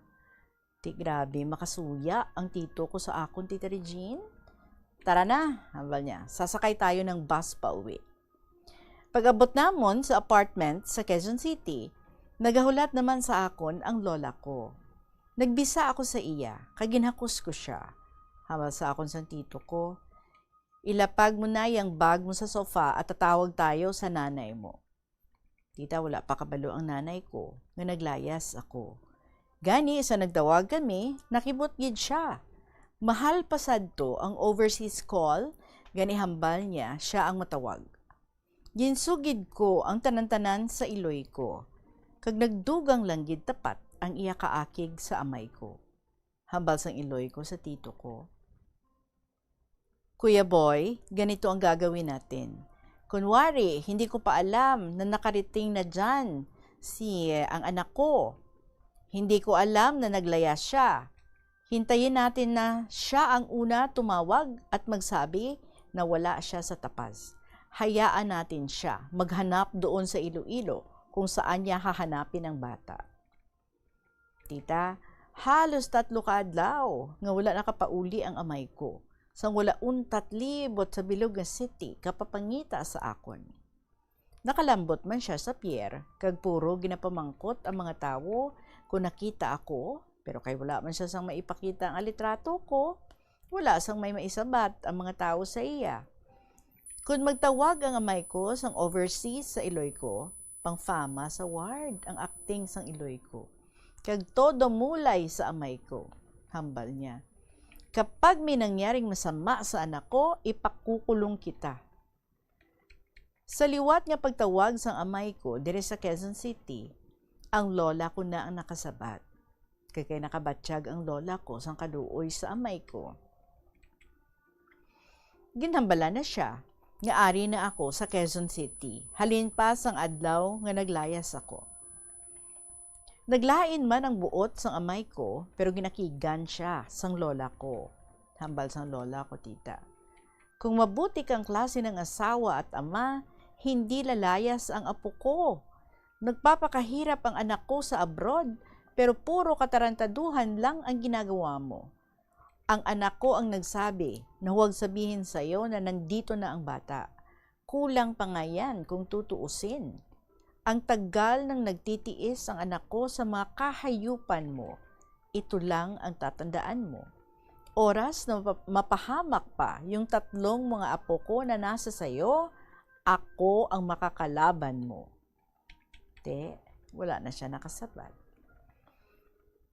Tita Regine, September na ang bulan. September ang bulan sa naglayas ako. Ti alang-alang na para nga mapa-enroll ako, kay pila nakabulan nga nakasugod ang klase.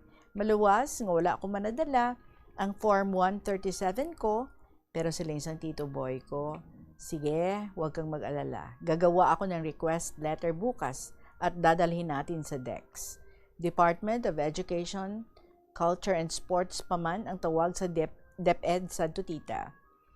Pagkatapos mag-obra sa tito ko sa request letter, gamit ang makinilya, wala pa man computer sa 1992 tita, nagkadto kami sa head office ng DEX, nga ari man lang gali na hamtang sa North EDSA adjacent sa sikat nga mall. Nakasaad ang bilog nga detalye kag rason kung nga isa ako ka late transferee. Tita, approved ang request letter namon sa tito ko, kag pirmado mismo ni Secretary Armand Fabella. Nagkadto kami sa pinakamalapit nga eskwelahan nga pag-transferan ko, dala ang request letter. Ang pangalan sa eskwelahan, tita, Flora A. Ilagan High School, sa Malakas Street, sa likod ng Land Transportation Office, Head Office. Pag-abot namon sa among nga eskwelahan, namangkot kami sa guard sa gate kung sa diin ang principal's office. Gintudlo sang guard ang direksyon pakadto didto. Pag-abot namon sa principal's office, nagpakig-istorya ang tito ko sa principal. Sa una, medyo hesitant ang principal kay hambal niya nga alang-alang ako nga i-transfer kay 3 na kabulan nga nagsugod ang klase. Maluwas nga wala man ang Form 137 ko, pero sang ginpakita sang tito ko, ang request letter namon nga permado sang DEC secretary nga nakasaad nga i-accept ako as late transferee with full assistance. Sa nakita niya, nagbago ang tono sang principal, kay ginatipan ako, Tita Regine. Ginpatawag sang principal ang mangin advisor ko, tita, kay late transferring na ako. Ang nangin section ko, Garnet section, equivalent sa section 3. So, gindala ako sang class advisor ko sa classroom, kay ginpakilala sa mga bag-o ko nga mga classmates. Bautita, abi mo, ang iban sa mga lalaki nga classmates ko, hindi madula nga may dungol sa high school. Kay ginaturotestingan nga tripingan, ako kay prom di ako mo para sa ila. Nag-itom ako sadto tita, pero wala sila kabalo nga batang QC man ako kay dira ako na tao sa Quezon City. Sumabali kita, Tita Regine, sa Tapaz, since wala na ako sa balay namon. Ginpasa sa ngamay ko ang mga responsibilidad ko sa mga utod ko. Ang ikaduha ko ng manghod ang ginasugo ang magbugtaw sa alas 4:30 kag magpainit sang tubig para makakape ang amay ko. Diretso na magdigamos sang palamahawon. Ginsalo nila tanan ang mga ulubrahon ko sa balay. Kiti hindi man sila anad. Amat-amat man sila gintubuan sang kaakig sa akon. Kay ginbayaan ko kuno sila. Ahay tita, wala nila ginapensar kung nga anahimo ko nga maglayas. Wala man nila napensaran ang nangin-roll ko sa pag-atipan ko sa ila. Ang nabatyagan nila, amo nga nabudlayan na sila, kay sila na ang nagahulag sa balay. Naanad abi sila sadto nga hampang lang ang obra, kag magkaon kung magutom. Ang mabulig lang nila sadto sa akon, ang magsag-ob sang tubig sa bubon. Pero nagaisipay, kag tudloanay pa ina sila. Kung summer gali tita, wala sang tubi sa bubon, gani malayo pa ang sag-uban, kaysa suba pa abi. Mabali kita dire sa Quezon City. Sa mabaton ako sa Flora Ilagan, nagpadala na maliwat ang iloy ko sang kwarta para ibakal sa mga kinahanglanon ko para sa mga bayo, school uniform, sapatos, notebooks, ballpens, etc.